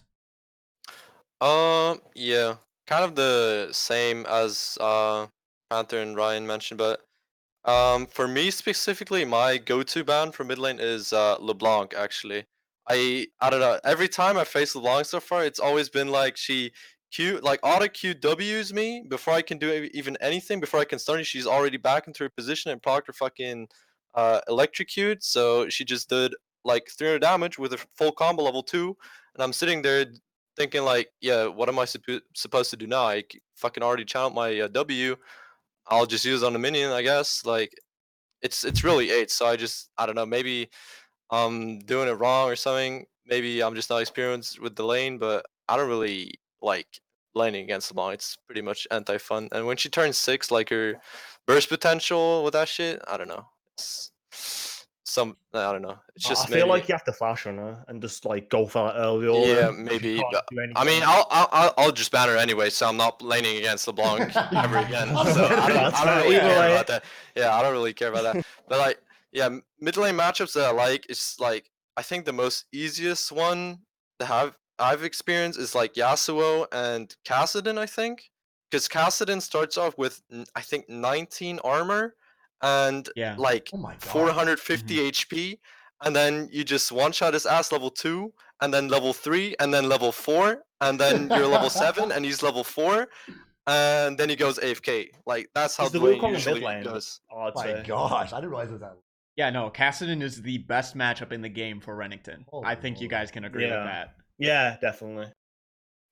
And like the thing I also mentioned earlier is that when you pick Renekton and like they see a first pick Renekton, the enemy team don't really think about it being mid lane. The first, like if I saw a person picking Renekton on the enemy team, I wouldn't think that he was going mid lane. I was thinking he's going top, and I try to counter pick him top, and then Yeah. he just goes mid lane. I pick someone like I pick a Kassadin mid because I see a Vladimir pick. Kassadin is pretty good. It's like the best pick you can get into fucking Vladimir. He hard counters his ass, and then you just see Vladimir going up top, and suddenly you're against a Renekton mid lane with 19 armor, maybe like 30 magic resist, but I don't care. I just one shot ass level 2. So you can really like mind game and cheese with the picks in the pick and ban phase already, and yeah. Yeah, you don't have to deal with the shitty counter pick meta that's like Yeah, in top lane right exactly. now. Definitely. What's crazy to hear right now, okay, so I don't know, but I mean, I feel like a lot of mid laners. I feel like 90% of mid lane matchups is range versus range. Or it's a lot of range guys in mid lane, but you guys are actually preferring the lane over top lane where it's like 50-50. I feel like there's a lot more range in mid than there is top. I mean, that's what I see at least, it seems like. I mean, even Zed, he's a melee, but he plays like he's a range guy. You see all these guys, most of these guys play like they're range guys. So I'm just really surprised to hear some of these things. Like, You know why though? uh, Because there's not like a bunch of these cancer shit with shields like Nico and Ken and Nav constantly like have dashes and shit and stuns. Like they're very weak and you can abuse that. That's like the biggest takeaway from mid. like top lane, you can just go bone playing or whatever, just cook you from doing anything. And I feel like that's the difference between mid and top. Everyone's just a lot squishier, and you have like more of a chance of beating them compared to top lane. Okay. That's just my idea on it.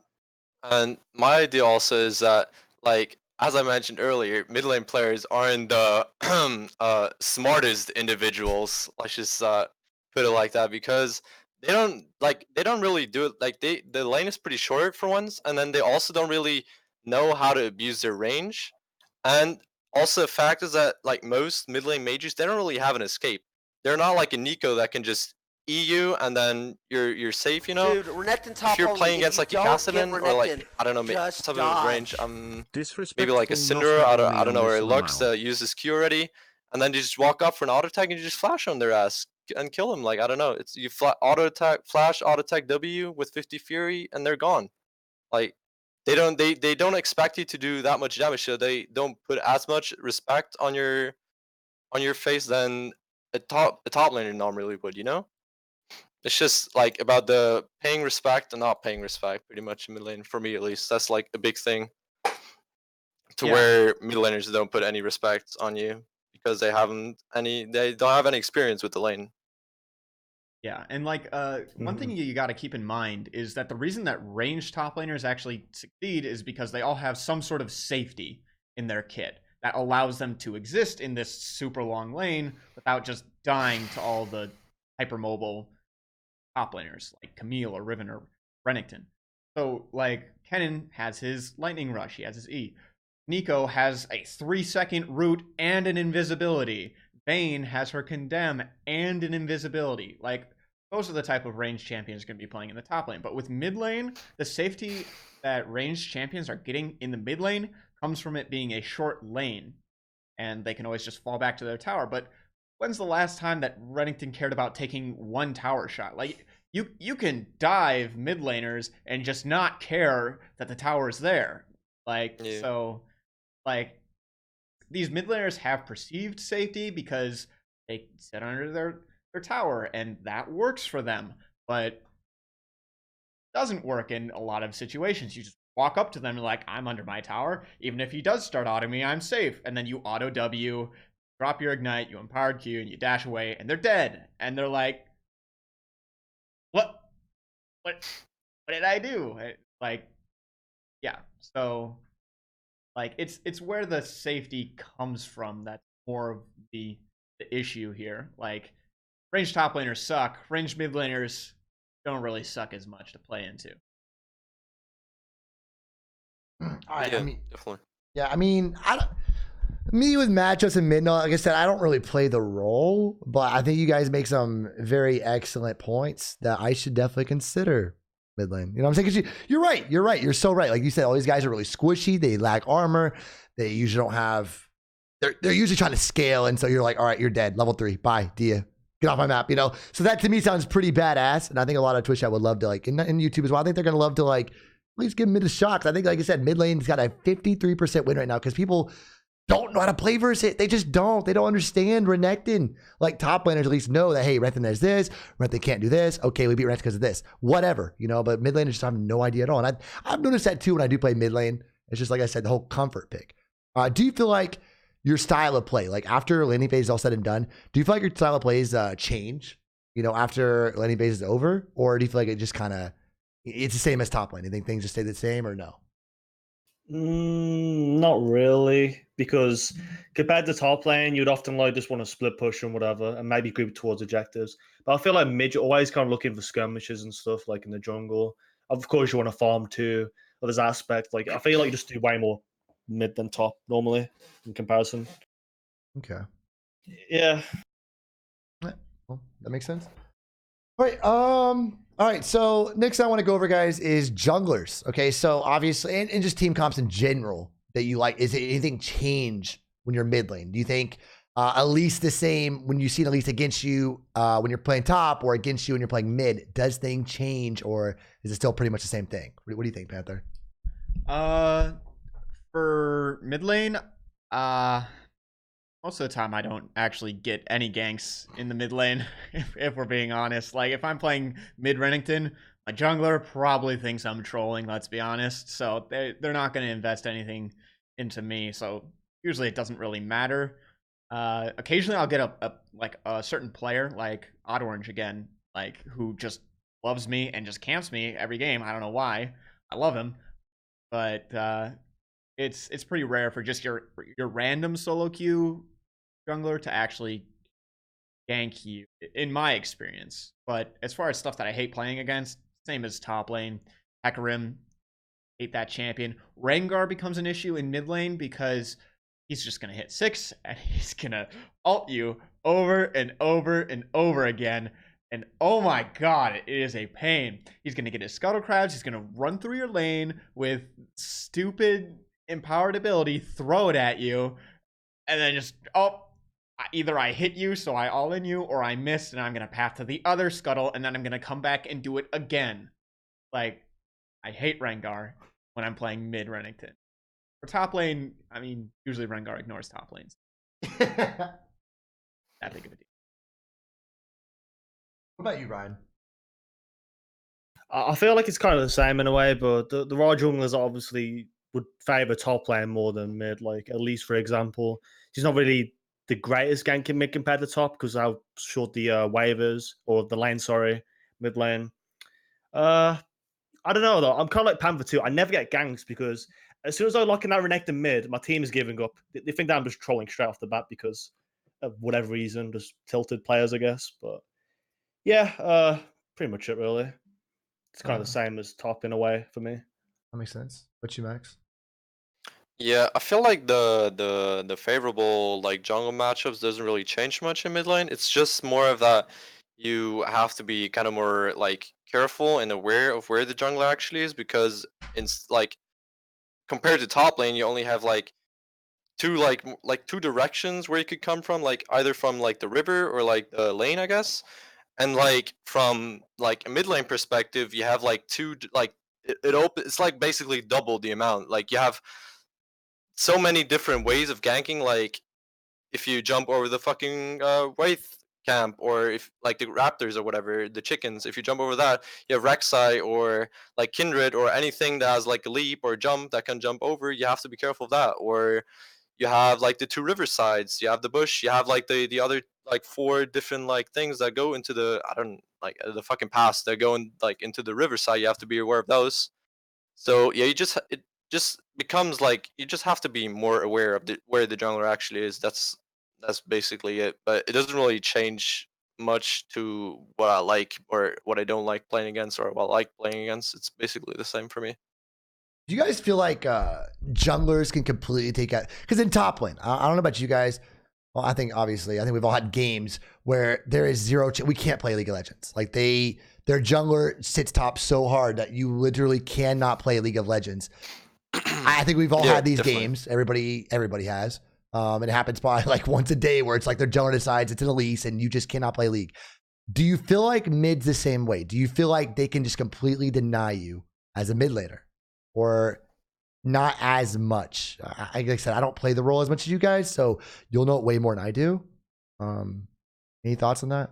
Well, if I play like devil's advocate for mid lane, like I feel like we gave too many pros to it. I do feel like it being negative is like the jungle pressure. It is like way more of an abundance mid than like anywhere else, pretty much, unless you want to say bot lane. But even bot lane can play in a way where they don't exactly get ganked. And if like they're not inting, they don't just get dove or whatever. Well, in some cases they do, but yeah, I feel like mid is a lot more punishing in a way for jungle ganks and does require a lot more thinking to play around. Okay. Yeah, I think the same actually. And also like we talked about how like mid lane, or at least for me, mid lane feels like way more impactful. It's like definitely a positive side, but it also has like some negatives. Like if you play top lane, for example, you can just like chill and like watch the map, you know. And for mid lane, you actually just have to like always constantly look around the map, like look for roams and stuff. Because if you don't, and the enemy mid laner does, you just get fucking outlaned, and then you lose because the enemy mid laner is better. I don't know. I feel like it kind of goes for that, like for top as well. If the enemy top laner like rotates and stuff, but it doesn't really matter that much as for mid lane. I feel like just because mid lane is just so much more impactful, in my opinion. Yeah. Yeah, I think Yeah, mid lane is, you definitely have to pay a lot more attention to the game and what's going on. Like, there's a lot more stuff that's going to be going on to a mid laner. Like more jungle ganks, like you said. You're in the middle of the map, so you need to be aware of when you're roam and stuff. But as far as like a jungler just, or an enemy jungler just like ruining your laning phase and just camping you and sitting on top of you for the entire game, I don't think that's as big of an issue, because with mid lane, it's more about jungle difference than just getting camped, because you're going to get ganked as a mid laner. It's going to happen. But the thing that makes it bad is if your jungler does nothing in response. Like, you could get ganked 9 times in the mid lane and still be fine as long as your jungler is matching the pressure. But Yeah. if your jungler does nothing and the enemy jungler is just shitting on you, then you're going to be out of the game. So with top lane, like, it's kind of like one gank can decide the lane. But where mid lane, it's more like, hey, it's more like how the jungler has been performing in comparison to the other jungler for the entirety of the lane. Like, one gank isn't going to throw you completely out of the lane. You'll still have a chance to come back as long as your jungler makes a response. Like, you might not be able to do it 1v1, but as a mid laner, you're more likely to get ganks because you're in the mid lane. So it's kind of based off of jungle difference as opposed to a enemy jungler just wants. I Yeah, get I that. I agree. get that. That makes a lot of sense. Yeah, definitely. It's not like an island either, too. It's not like top lane, like you said. It's more of an island. You know, the jungler's bot side. Okay, you're Gucci, but obviously at mid lane, they can be there so fast. They can impact your lane much more heavy. And like you guys said, you know, it's a more impactful role. It really is. A question now we really discuss. Do you feel like do you think mid lane and jungle have the most impact in the game? Do you think it's more of a bot? Well, let's go with this question last. That's actually on there, so that's the last question. Let's go with a different question. All right, so the recent changes to Renekton, the shield breaker buff. Have you guys noticed anything different? Do you feel like the game has changed a lot for Renekton, or really not as much you kind of thought it? I mean, I don't know. What do you think, Panther? Or the shield breaker buff? I don't think that change should have ever gone through. I guarantee that they didn't have a Renekton player play test it or look for any input or any input from any Renekton players before making the decision to send this to live. It's not healthy for the character. It's not healthy for the game in general. It's just a bad change from a design standpoint. Like, it doesn't make any sense to just randomly throw it into Renekton's kit when we've been asking for other things for so long. Like, if you want to buff Renekton, awesome, great. I also want to buff Renekton. My champion's been terrible for a long time, okay? But at least make an effort to find out what it is that we want. Nobody asked for Shield Breaker. Nobody wants that. It's just going to frustrate the people we're playing against, so Renekton's going to have a higher ban rate. And it's not even going to help us that much because it's so situational. Like, give us something we can use that can actually show our talent. Don't just give us raw utility that has absolutely no skill involved. Like, where's the talent in getting 50 Fury and breaking a shield? Like, there's no differentiation between Renekton players there. Well, you got 50 Fury. Okay, there you go. Okay. Fury management, I guess. But like, I'd much rather see animation cancels, like where it's like the faster you cancel, the better you are, or like, I don't know, like a skill shot or something. I don't like. It's just such a linear change, and it makes no sense. Nobody really wants it, or I could be wrong. Maybe I'm the only one that doesn't like it, but I don't like the shield breaker buff at all. I think it's completely unnecessary.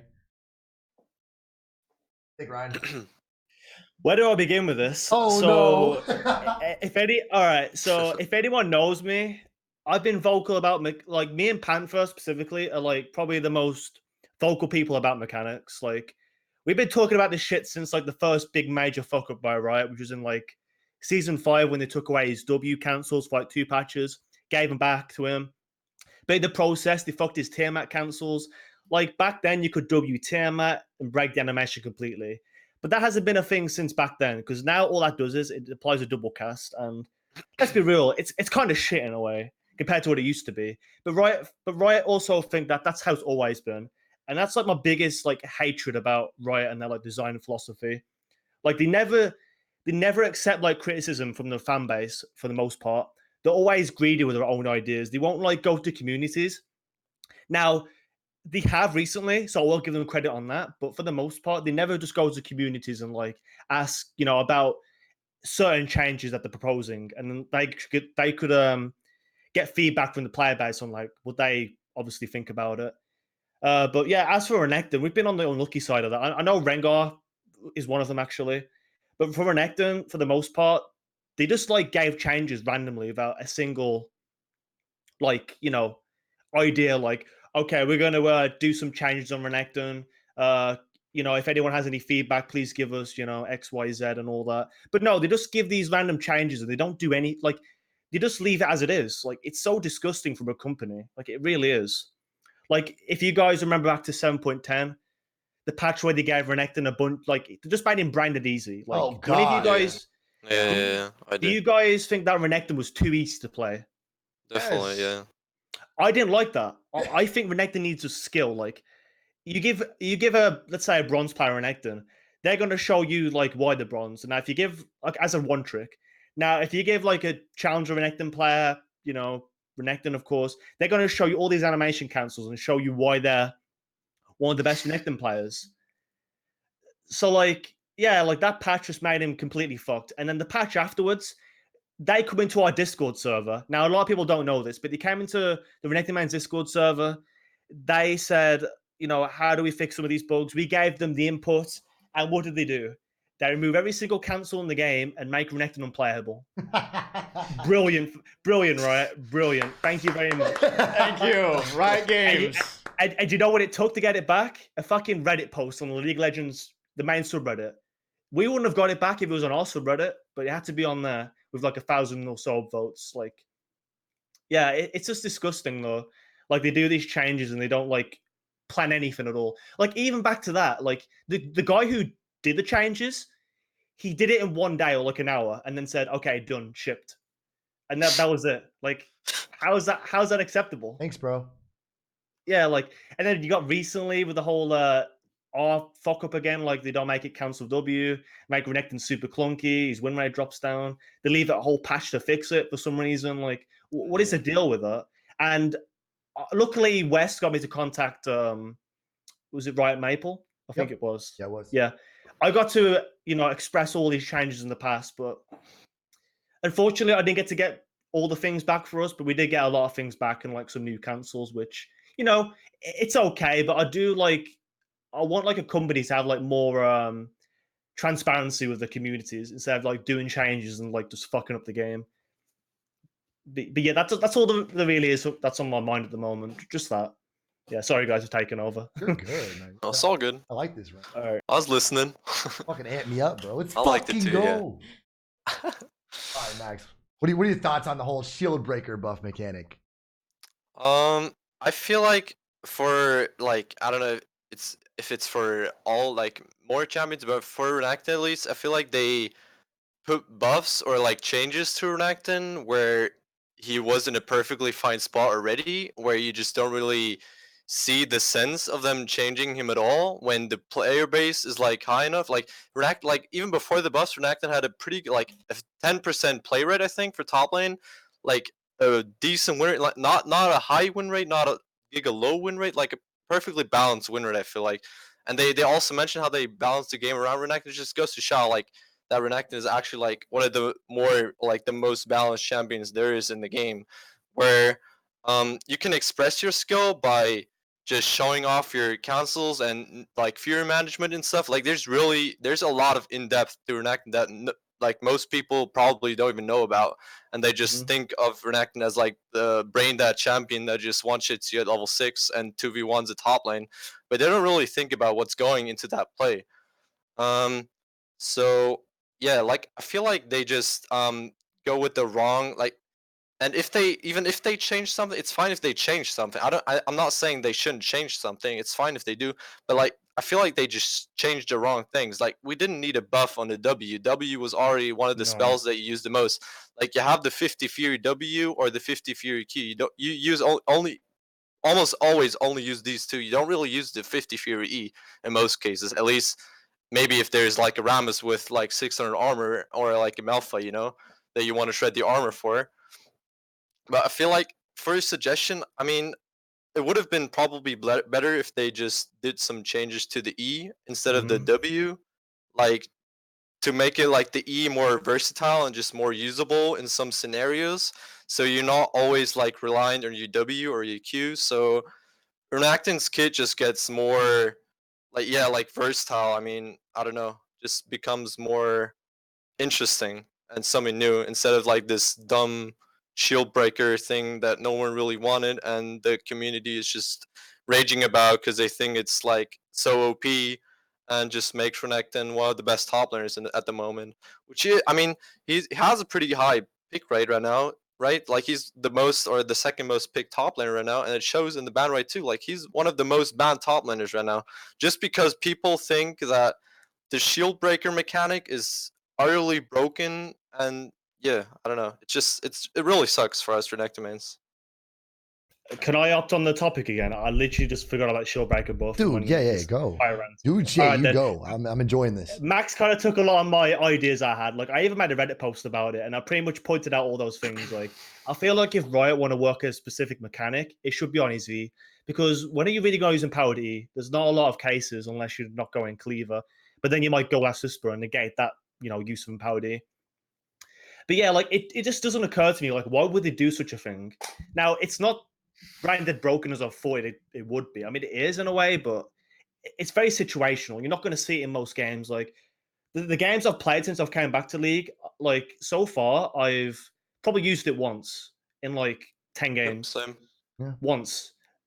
But because the thing they added in, it's like caused Renekton to be banned in so many games. Like he went from like maybe like a 4% ban rate or whatever, and he skyrocketed like to 20% or something dumb like that in Diamond. But yeah, like his win rate before the patch was 50%, and he had a 6% player rate or something. It's just unnecessary. Like, why would they add such a thing in such a balanced spot? Like, Renekton is the pinnacle of balance. Why would they add something that's going to indirectly make him look strong and bannable to most people? Like, it just sucks for being a one trick. Like, why would you consider these changes? Like, what was your idea on like to add this when he's in an already good spot?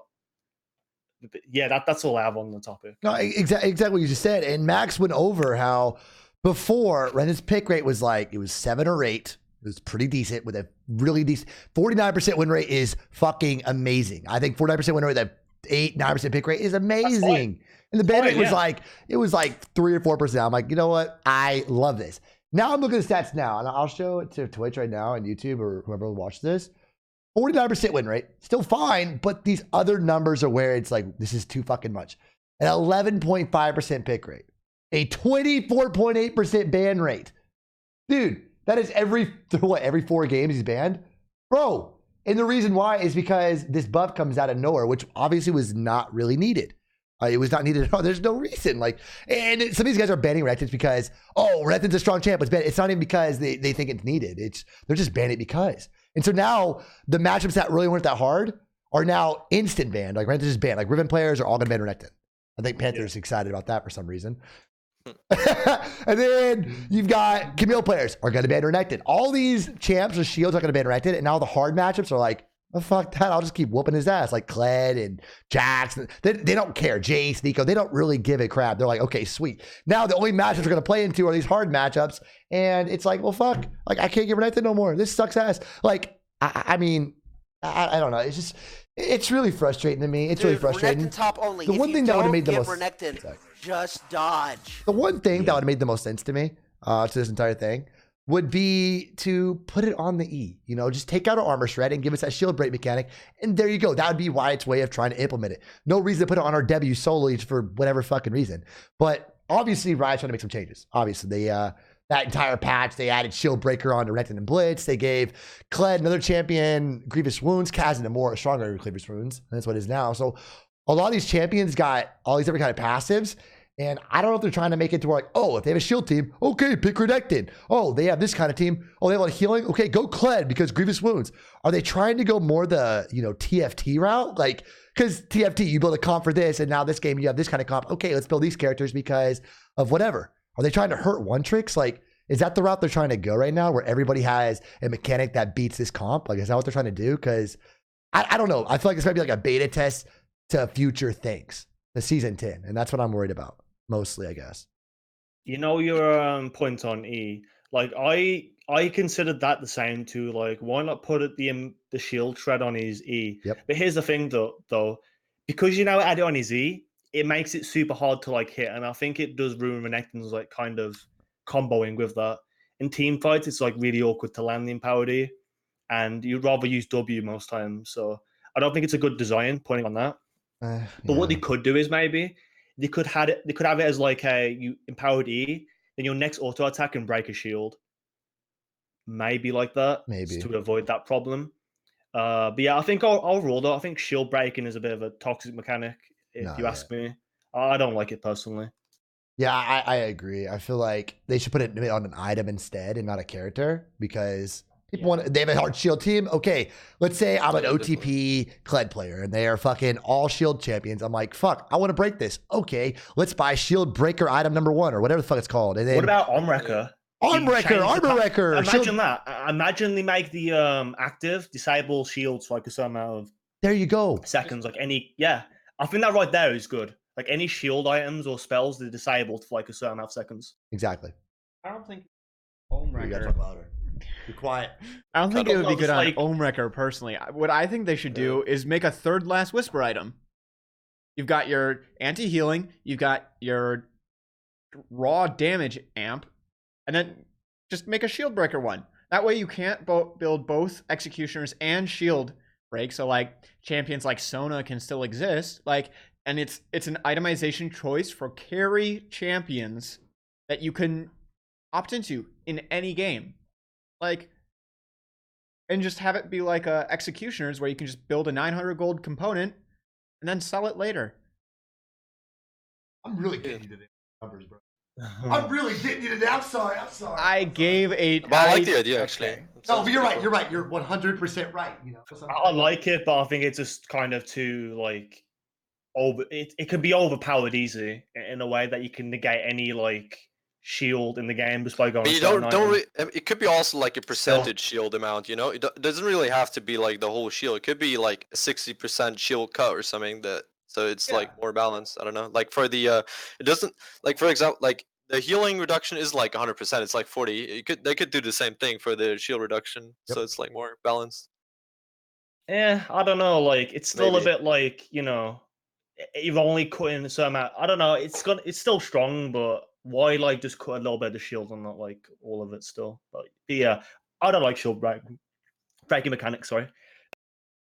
Okay. All right. So the consensus right now is I don't really see much of a difference, to be completely honest. I really don't. Like, let's be real. I just don't, because all the champs that have shields that are bad matchups, they just ban Renekton. Like Mordecai, I literally got banned today, and it wasn't even target bans. It was literally like 3 or 4 bans where I was like, first a Mordekaiser, that was versus a Riven, that was versus Camille, and all 3 of those guys banned Renekton. I'm just like, are you fucking kidding me?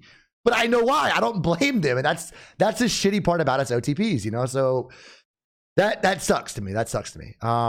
Regardless, let's go over the next thing. Let's go over rune cancels. I think Ryan already hit this a little bit over like just cancels in general, but remember it was not too long ago. They wanted to take away rune cancels. We had that conk animation cancel. I think there was. It's been a little while. I think there was just sudden one impact, aftershock. Yep, sudden impact cancel. There was aftershock cancel. That was a lot actually. So many cancels on so many different runes. Yeah.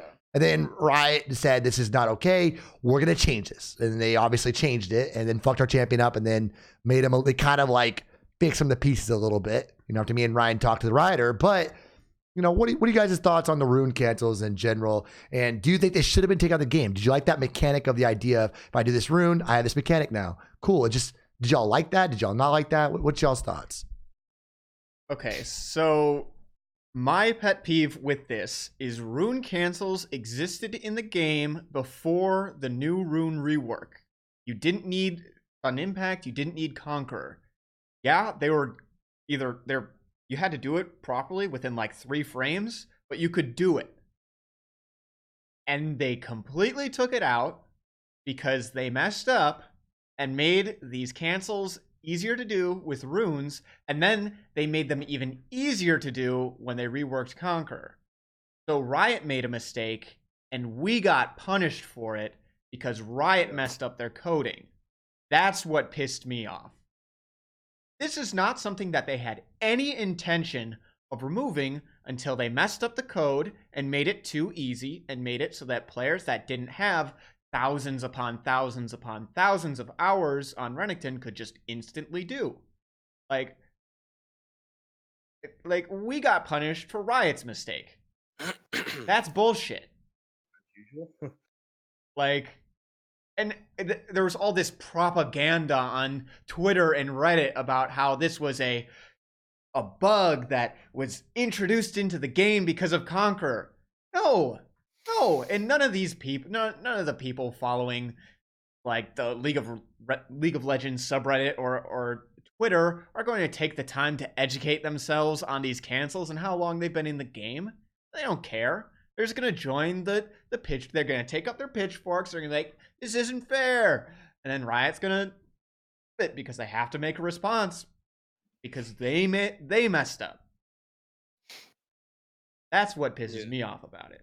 Yo, do you remember Shinchin complaining that the Q cancel was a Conqueror bug too? Yeah. That fucking triggered me, that did. I was like, oh, fuck, here we go. He's going to try and get the Q cancel removed. Oh, dear. Oh, no, it's done for us. And they never made an effort to come to the Renekton mains and be like, yo, like, what's going on here? No effort was made. Not like I said single before. ounce. Yeah. What do you think about this, Ryan? Any extra things you want to put in your input? I know it's a big subject for you. Here's the thing. So, like, I knew that rune cancels might eventually like get removed. I felt like it was inevitable, just for me. Like, I felt that would happen eventually. But the way that it did happen was a bit like, you know, like Panther said, it was very punishing. And then again, when you think about these cancels, they take a lot of skill to like master. Like, the Sun Impact wasn't brain dead. You had to like correct the timing. Otherwise, you just stand still and then fuck up and probably die because it's such a like, it's like an execute cancel. Like, you only do it when you want to execute someone in lane, and that's what made like it very skillful in a way and very like, you know, situational for that. But yeah, then removing it did kind of suck, but I felt like it was inevitable. But like in the process, we got new cancels and like I'm kind of over it a little bit. I'm not exactly like missing them, but you know, it does suck still, I guess. Yeah. What about you, Max? Well, I think the rune cancels were definitely interesting in a sort. Like, they brought something back that we like. Were you? I don't recall like exactly. Were you able to cancel your W with your E at any point in time? Yes. I think That so. used to be a thing in like season 5. So see, like, if we look at it like that, we just basically, with the rune council, we just basically got something back we had back in the day, and it like it's not something new. It's not something new. It's not something game. It's something we actually had once. It was a feature. Like, you could actually cancel your W with your E normally, and now it's just suddenly like a rune kind of thing. So it was kind of cool to get that feeling back, you know, like just flashing on somebody with the Sun Impact Cancel, just flash and then double E and then just like completely screwing them over without them being able to do anything. But then again, I don't know. I just like, do I think rune councils or like WE councils should be reliant on runes? No, I don't know. I feel like that's not the case. That it should be either you should be able to do it every time or not, you know. I don't really care if they like, I could play the game before they had the rune councils perfectly fine, and now I can play perfectly fine. I don't really need the rune councils, but they were like a nice addition, and it also brought like a little bit more depth again. Like, not everyone knew about these not everybody knew about these rune councils, so you could just like, if you knew about them, you could abuse them to your advantage. Basically, it was just more a thing of like Renekton mains abusing knowledge that other people's don't have. Yeah, that's just how but I wasn't really sad about them removing them. I kind of understand why they did that. Like, for in my opinion, it shouldn't be reliant on runes whether or not you can cancel abilities. Yeah. Yeah, I mean that's kind of how it is. But to your point, that it was a thing before. I even told the Riot to, like, we had the WE mechanic back in like season 5. Here's a video of Romanian doing this combo and one shot Ari, But I feel like they find that too unhealthy, and I can see why. Like, as Renekton players, we've evolved to like being more like, we have more knowledge of our champion now compared to like older seasons when all these cancels weren't exactly revealed to us until we like looked, in depth more about the champion. Like, you never seen Renektons do Q cancels and shit in season 3, or even like the majority of 4. If you did see it, it was like an accident, and you knew they didn't know that. But nowadays, like, when you consider all these things, it can be very like abusable, and I don't think it's like the biggest. It's not like it doesn't really matter as much. I do understand like why they remove it like nowadays, and you have your R instead to like give some skill expression and make it not so brain dead, I guess. That's how I see it. Yeah. I feel like every time Riot fucks with cancels, every time, it doesn't matter what it is, if it's rune cancels, if it's anything, our W animation always gets fucked up. Every single time. I know every time there's anything, like, I was so worried about shield breaker mechanic. I was like, bro, they're going to break our W again, and we're going to be going down to 30% win rate instantly. I was so worried. I feel like every time they touch, it's specifically the W itself, because I don't know about you, but I hate getting trapped in that fucking W animation. That feels so terrible. Stunning and waiting for it to completely end, and then you just sit there for a second, and then you're able to move, and like, bro, that sucks. So I get completely scared of that. But I miss the Conquer cancel. That to me was so much fun. I loved it so, just walking out of the animation. I was like, oh, this is freaking juicy. And now that's gone. I mean, it's right. I agree. It's probably not healthy for the game to have rune cancels in there. For any champion, for that matter. I don't think it's a good thing, So I have no issue with it. Do you guys think the cancels we have right now, I think we're in a good spot in that aspect. I mean, we have our WRE, we have little things like that, Do you think it's fine where he's at right now currently? But obviously, I'll talk about this after, but, well, I'll bring it up now at least. Or do you think the more Riot goes with it, cancels are just getting kind of just dismissed altogether? Obviously, an item like Spear Sojin, it's made my mechanics kind of lack a little bit, because I want to R instantly. I want to R to start my fight every fucking time instead of trying to do these cancels, because it makes the most sense with Sojin, So what do you guys think about that? Like, honestly, like, in the grand scheme of it all. Anything, Panther? Well, Okay. yeah, well, I think honestly, like, the amount of cancel, like, the cancel with Renekton are fine to me. I don't know. We have a lot of things that we can do as Renekton mains that have played the champion for over 2,000, 3,000 plus, for RTO even more games, and we know and love our champion. Like, we know all the details that we can do, and like the casual that like separates us from the casuals. Like, we have those things. Yeah. Like those fast combos, the fast damage combos where you just one-shot somebody and they're like, oh my god, like, hello? I didn't even know Renekton could do that much damage. It's just because, like, you, like, do your combos so fast that they can't even react to it, And that's just, like, it's I really like that we have these kind of things that, like, separate us from, like, other casuals or even, like, pro players. I don't really see pro players using, like, any animation cancels, or maybe, like, not on purpose at least, Mm-hmm. So The most mechanics you'll find is probably like WR. That's it. Just that. I'd be using Tiamat, but still, no pros really go Tiamat currently. yeah. Yeah, I like the Panther combo. Props to him. I mean, yeah, like, we have that too. I don't know. I feel like it's fine for us, to be honest. Thank Panther. Thank you, Panther. No problem, guys. I got you. Find some more combos, right, bro? Find some more cancels. Yeah. We'll call it Panther 2 combo. Panther 2. The Panther 2 combo? I didn't even want the first combo to be called the Panther combo, okay? The Panther 2 combo. All right, let's be real. Dude, you know how egotistical I am. I called my own combo the God combo, the Tiamat Panther combo. Remember that, yeah. I just wanted it to be called the fast combo, and Romanian comes in here. we're calling it the Panther combo. Let's fucking go, guys. Let's go. I'm like, Let's go. I found it. Can I name it? He's like, no, it's the Panther combo, bro. You're gonna be famous. You're gonna be. He really said that. Like, dude, chill out. I mean, So Fez, amped. man, you know, it's got a big name. Might as well keep it like that. Yeah, I mean, everyone knows it by that now. There's no changing Yeah. it now. I love how all this happened before I became a Renekton main. Just want to put that out there. You guys know. You guys know. I did not become a Renekton main until season 6. I didn't even play Renekton until season 6. I'm just gonna, yeah. Compared to you guys, I am a little baby. I'm brand new compared Dude, to you you have guys. more games than Overseer, probably. Do what? How many games you play a day? Oh, I play shitloads. I can't help it. No, I mean, I have a lot of games myself, but I don't know. You play like so many games every day. I don't know how you do it. Yeah, my elo fluctuates every day really hard as well. How am I feeling today? Oh, tilted. Uh-oh. There goes Artio's LP. Oh, he's not tilted. Okay. Wait till a ranged jungle matchup or ranged top laner. Oh, he's tilted again. It's over. It's doomed. Season 9, it's over. Gosh. Now at least you have TFT to kind of calm you down. Oh, and then my viewer count drops. It doesn't matter. Let's keep it Renekton. Yeah. All right. All right. All right. That's So not bring up your illusion. as far as animation cancels go, I think I've been playing the longest out of anyone here, right?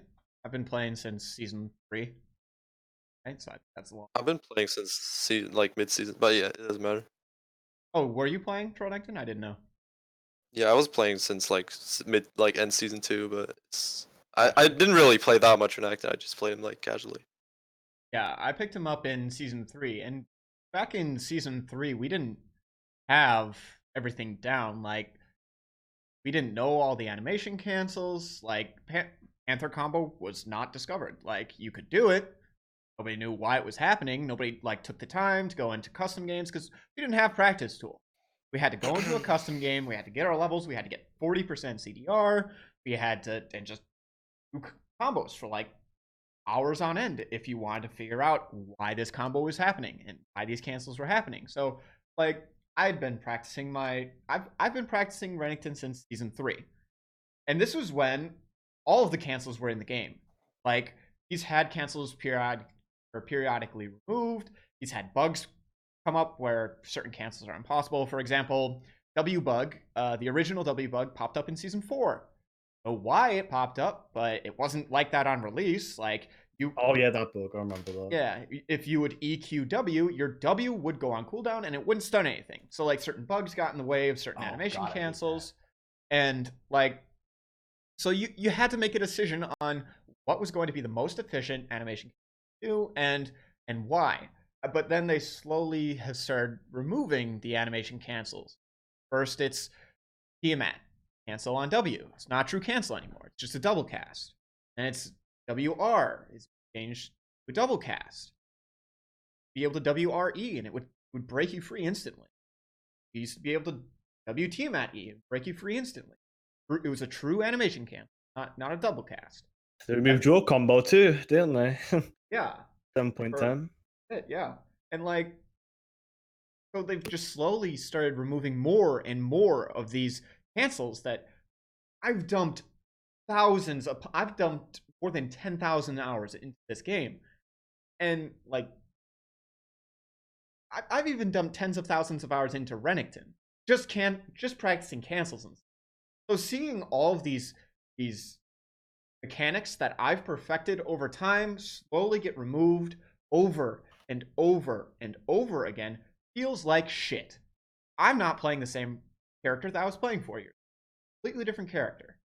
And I'm going to be honest, I don't enjoy it as much. I liked it when Renekton had the most animation cancels out of any character in the game.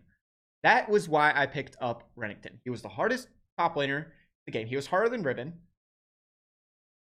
And he was like that up until like season 5 when they just completely gutted all of his cancels and became this linear champion that has nowhere near as much skill expression as he did before. And it just feels like shit, to be honest. As like I went out and I wanted to make a name for myself as like the cleanest Renekton in the world or in NA or whatever. And I went out and I made a name for myself, and now it means jack shit. It doesn't mean anything anymore.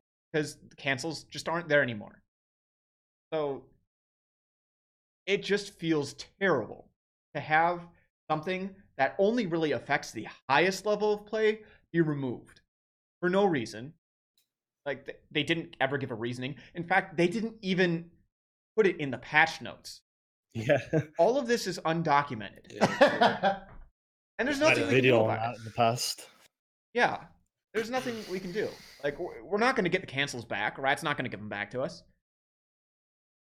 So, it just feels like shit to have some... Like, that would be like if you learned how to... Dude, Renekton top only. play the If you piano or don't get something, Renekton, right? And you got just really good at dodge. playing piano. I forgot to And then resubroot. somebody takes some of your piano keys away. Like, some of the certain keys get removed. It would feel completely different. It wouldn't sound nearly as good. It wouldn't feel as good to play, right? So, like, and yeah, definitely. yeah, I don't know. Kind of the vibe that I got. Like, I'm sorry. Kind of the vibe that I got. And I think, did you get the same impression, Ryan, when we talked to the writer? Again, I was in call with him for a little bit, talked for a little bit. He made it seem like that he doesn't want animation cancels in the game. That's what it really made it seem. Definitely. He thinks it's bad for the game to have animation cancels. And it just blew my mind when I heard that. I'm like, what? Isn't that like with skill expression and all? That's what defines that. That's like one of the biggest thing is to have these, you know, animations cancels for any champion. I mean, I bet Risty has some crazy ass animation cancel on Garen. I wouldn't even doubt it. I'd be like, shit, it wouldn't blow my mind. You know, it wouldn't surprise me. But I just couldn't believe when I heard that. And that, to me, is really sad to hear that they might try to go some route that way. If you don't get Renekton, just die. Let me tell you right now. The day you sent me that invite to that like call thing or whatever, I spent probably 4 to 5 hours thinking of everything possible on Renekton. I posted everything I can. It was like fucking, I don't know, 5 pages of shit probably in Word. Something like dumb like that. But yeah, like he didn't even get to read through most, but I even like made it like really structured and shit for like all the mechanics that were in the game. But yeah, his impression was like very lackluster. It wasn't like it was more of like, you know, him confirming like what is for Renekton and that. So I do feel like it helped in that regard for like understanding in future like, you know, things for Renekton. Like I was surprised recently they actually didn't fuck up Renekton with a shield break. I thought that maybe the fucking W That was the biggest surprise. That's all I kept talking about. I'm like, it's gonna happen. They learned. They learned. So I'm gonna play feel like Sid Show that's- every fucking game. Something worked for once. Oh my god. But yeah, like I do have the impression that he doesn't want the old cancels back, like, you know, W Tim at Q, whatever, WE, all that type of shit. Yeah. Anything else, guys? I mean, we have Med on there, but I don't really know where I was going with that, to be completely honest. We do a you know, a frequently asked questions from chat. Yeah, sure. Yeah, chat. If you guys have questions for us, even individual questions, just go ahead and ask, guys. Let's go from that, and then yeah. If you guys have any questions, just ask in the chat. We will try to answer as best as we can. I mean, you have the best Renekton mains in the world in this call. Well, most of them. There's some others, but you know what's funny? Uncle Jamal showed up in the chat, and he's like, "Dude, why don't you invite me?" I'm like, "Bro, you be playing in Italy nowadays. What are you talking about?" Also plays? Yeah, I actually lane burst me the other day. Have people stopped thinking that I'm Jamal? Are we done with that charade? Because, God. Hey, thoughts on Poppy, Vayne, and Malphite buffs in patch 9.15? What do you guys think? I haven't really actually I haven't seen played the, against them yet. Yeah, I haven't seen any of them, to be honest.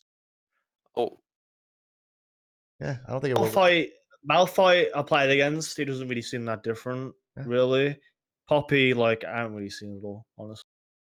I think they're about the the next the patch, thing the next also patch. for us, like me, Panther, and Ryan, we actually just like we play Renekton mid lane, and we don't really see Malphites or Poppies or what else did you mention? Veins. Like, Yeah. I feel like those are more impactful for top lane, if anything. Like, we don't really see Yeah. that kind of stuff.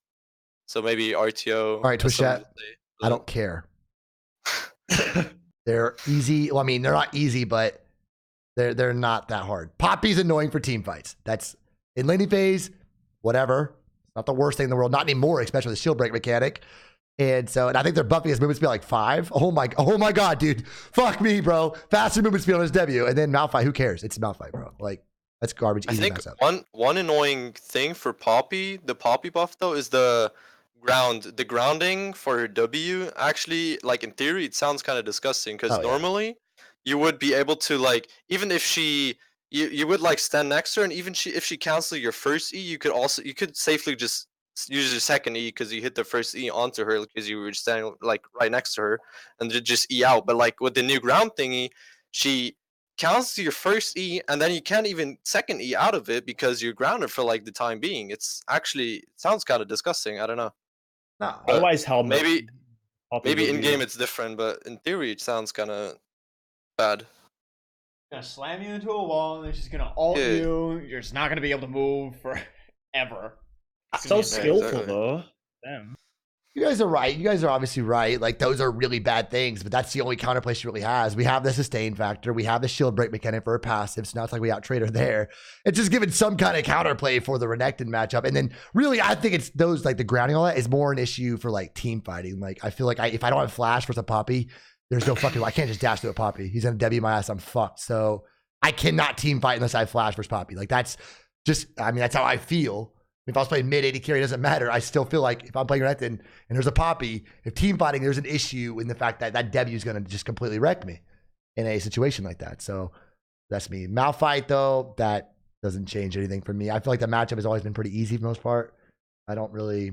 Yeah, you could just run Conquer and just like, if you have Yeah. like 2 items, you can't really do much anymore. And all you got to do is Just have the damage and stuff. Exactly. So all you just keep trading with them. And then obviously Vayne, I mean, dude, if it's top lane, you're probably going to dodge anyways, right, guys?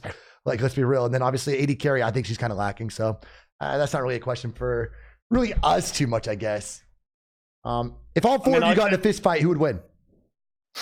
I mean, Definitely not me. I kickbox a little bit, just saying, but yeah. Oh, I liked it, but yeah. I mean, you was like a soldier, so you probably fucked me up. Probably not anymore, man. Yikes. I have been lacking. I'm pretty sure Wes would win. Not right Yeah, this you second. probably would. Not right this second. I have not worked out in a month. In a month! I haven't worked out in years. Ryan just worked out.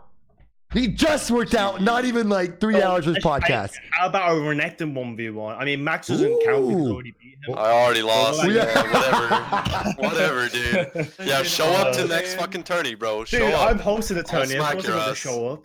Hey, Nah, dude, just I'm gonna fuck Stay you. away from NA because I'll beat all y'all asses. Oh okay? my god. Oh. All We right. need to have some NA EUS challenge. I'm telling you, we need Yeah, I like to have like a challenge. I like the question from Ambient Skies. Do you feel Renekton's ult feels outdated or dated? What do you think? Ooh, that's a good one. I like it. When So it works. you still like the R? When it works, get rid of the damn cast time, please. Why is the cast time? Ah, cast time. All it does is cause bugs. That's it. Get rid of the cast time. Like, I destroyed 3-1. Just saying. Like, EU and NA. or Let's not like, forget about that. if my ult does bug out and I don't get the HP, at least tell me it's on cooldown. Yeah. Like, Sure.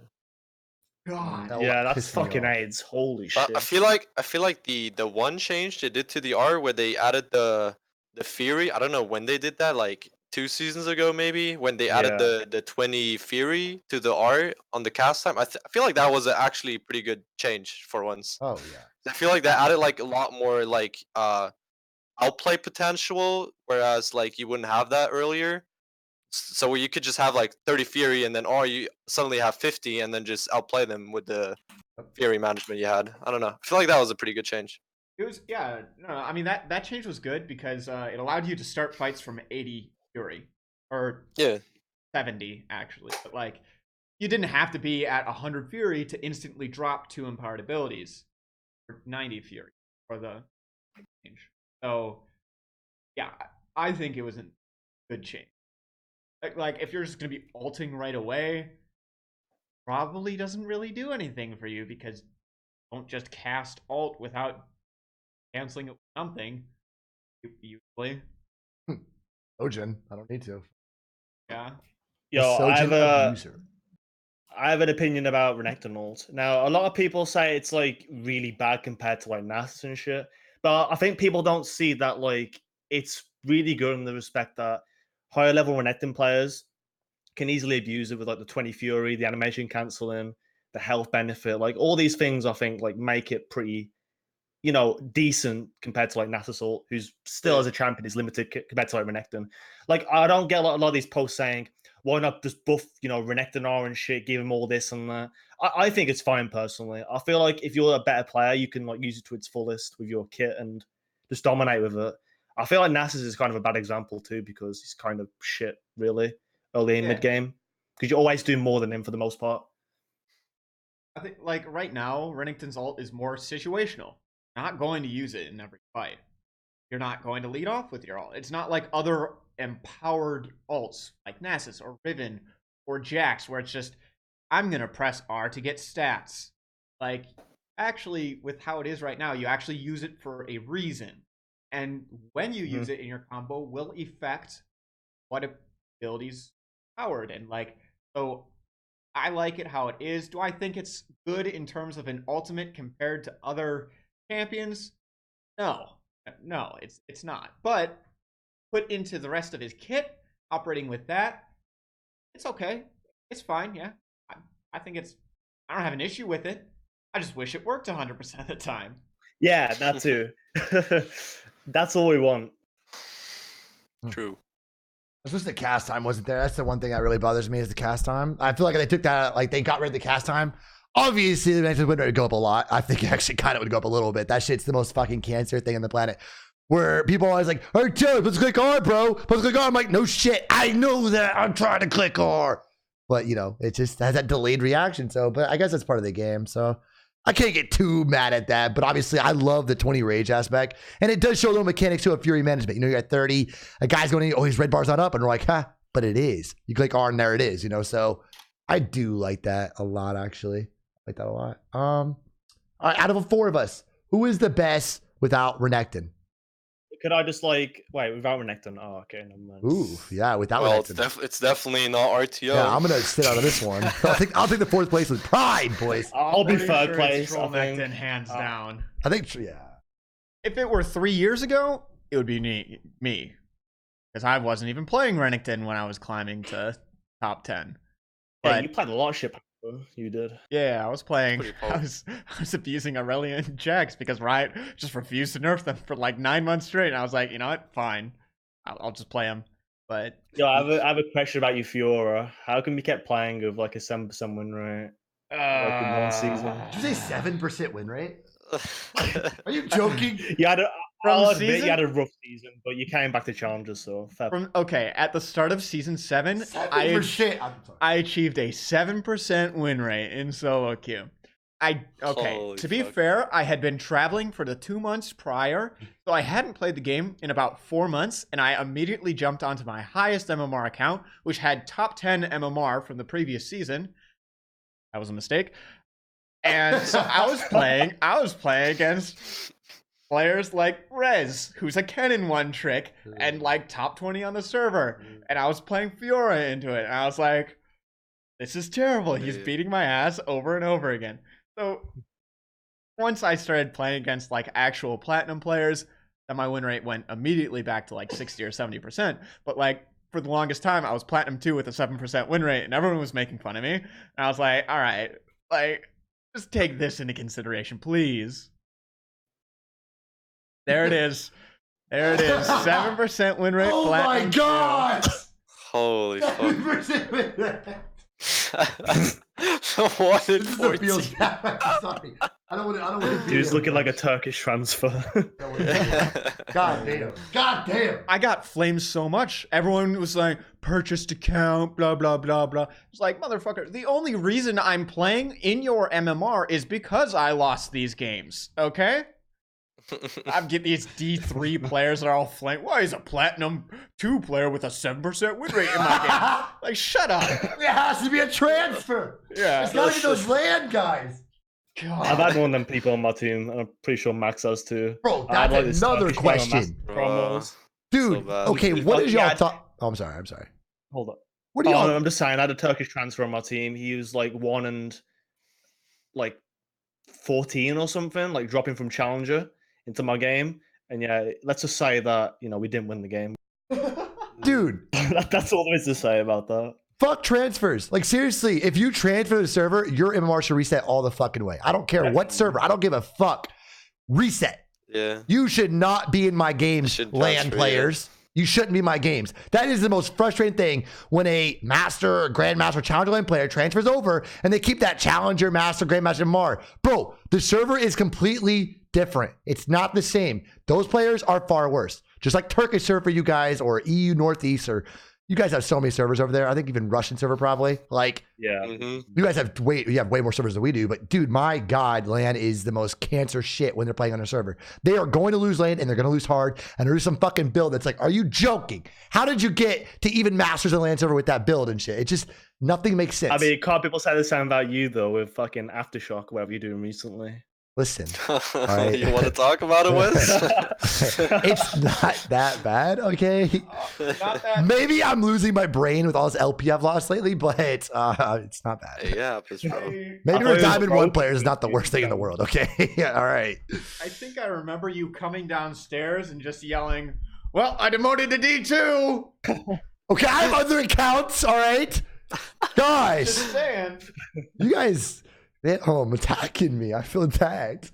Feels bad, dude. Friendly banter, mate. Just banter, man. Come on. Nah, yeah, you're right. You're right. You're right. Oh, I was challenger 2 weeks ago, and I've lost 500, and now 650 LP. I'm about to Oh, top your Mr. ass. Keep this up. I keep this up on the top his ass, boys. I want y'all to know that. All right. Yep. You I almost now lost just- 200 LP too, though.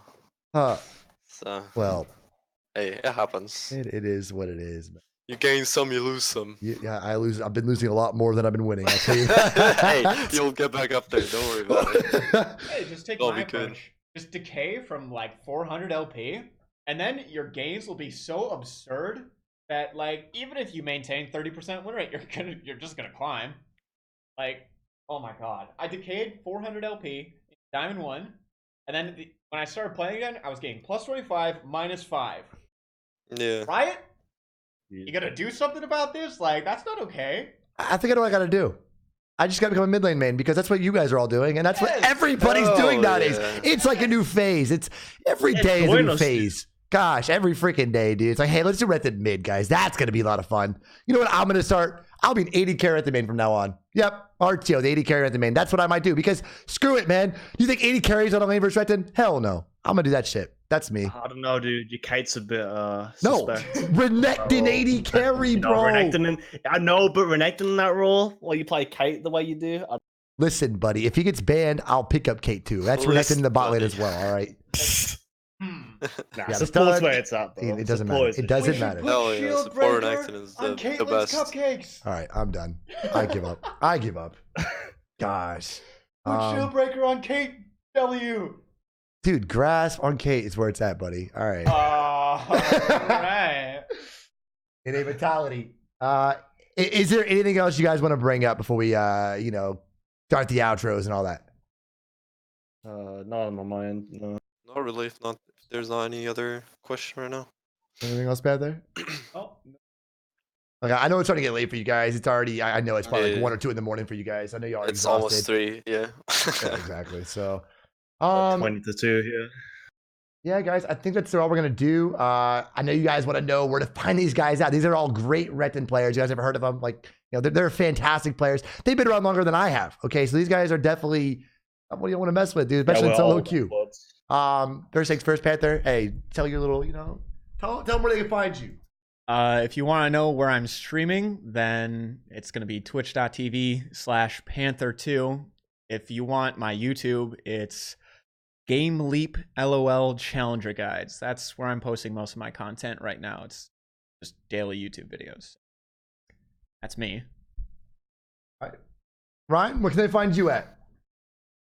So I've recently started streaming again. Of course, Godrekton_ is my Twitch channel. So I'll be streaming again tomorrow and whatever day I'm thinking of. I also have a YouTube channel called Godrekton. I've been inactive the last few months because of college work and stuff like that. But I've graduated now, so I'll be making more Hey, videos congrats, and bro. stuff. And thanks, man. Yeah, I'm making Awesome. a mastering Renekton guide, so that'll be up soon. I know Panther has one too. So make sure to check out Panther's Renekton guide he's bringing up as well. That'll be that's me. Thank you guys. All right. And what about you, Max? Yeah, I've been also kind of slacking with the streams lately, but it's because I've been kind of stressed with uni and stuff, but that should be over like next week. So I'll be streaming pretty regularly at Twitch TV/Trollnekton. And yeah, if you are down to see some high-low EOS gameplay, then that's the way to go. And yeah, if I'm not streaming, then definitely check the other guys out. They're all like gods at Renekton. So there you go. All right. I think that's it, guys. I really enjoyed talking to y'all, and I think we should definitely do this more often. I think this was pretty nice. 100%, man. I enjoyed every bit of it. Thank Dude, you for having me Renekton on. top only. Yeah, If you same. don't Thank you for get having me, bro. Renekton, It was a pleasure. just dodge. All right, well, I will see you guys later. I hope everyone had a good time. I hope y'all enjoyed this. If y'all really enjoyed this, just hey, let us know in the Renektons mains Discord, Reddit, wherever you can find us. Tell us if you liked it. If y'all really do enjoy this, then hey, we'll do this more often. At least we'll try to. We'll see if they Do you want mind to if talk to I me. talk about the tournament a second I'm hosting? Oh yeah, That's all go right on with ahead. Yeah. Okay, so before we go, me and Max are hosting a Renekton mains tournament, which is going to be on my channel on August the 3rd, which will be a Saturday. We'll be starting around is it 3 p.m. Max? 4 p.m. It's like 4, I think. Yeah, might change it, but we though. have we gotta change it. We have a post on the subreddit. Anyone can join. We have a $20 gift prize for first place, $10 for second place, and $5 for third. So make sure to be there. Anybody can play, no matter what mastery, or even if you're not a Renekton main, you can simply join. It's gotta be streamed on my Twitch channel. So yeah, if you want to join, make sure to hit up the link, which I'll post in the Twitch chat. Thank you very much, guys. All right. You guys heard that. If you're EUS, you can definitely join. Hey, if you're other servers, you can still play this. You got to play the tournament. Like NA guys still playing the tournament. They wanted to, right? Oh yeah, Yeah, of course. of course. You're just going to be Not only for you, but you know, like, a it's little gonna bit be of an issue, ping. but you can definitely join. Yeah. So if you guys are in any server, you can play this tournament. Just remember, it is on EUS server, so make an account there. I have a little ping, but it's 1v1s, dude. You got this. I have faith. You joining with? We'll see. We'll see. If not, I will make sure I give you guys a host for that tournament. All right. I got you. Hey, The least I thanks, can do. Down. All right. Anyways, that was awesome, guys. I know y'all are sleepy, so have a good one, boys. And yeah, Max. Thank you very much. Ryan, I'll see you Yeah, guys thank later, you. boys. Thank you, bro. Yeah, see you, Appreciate it, dude. man.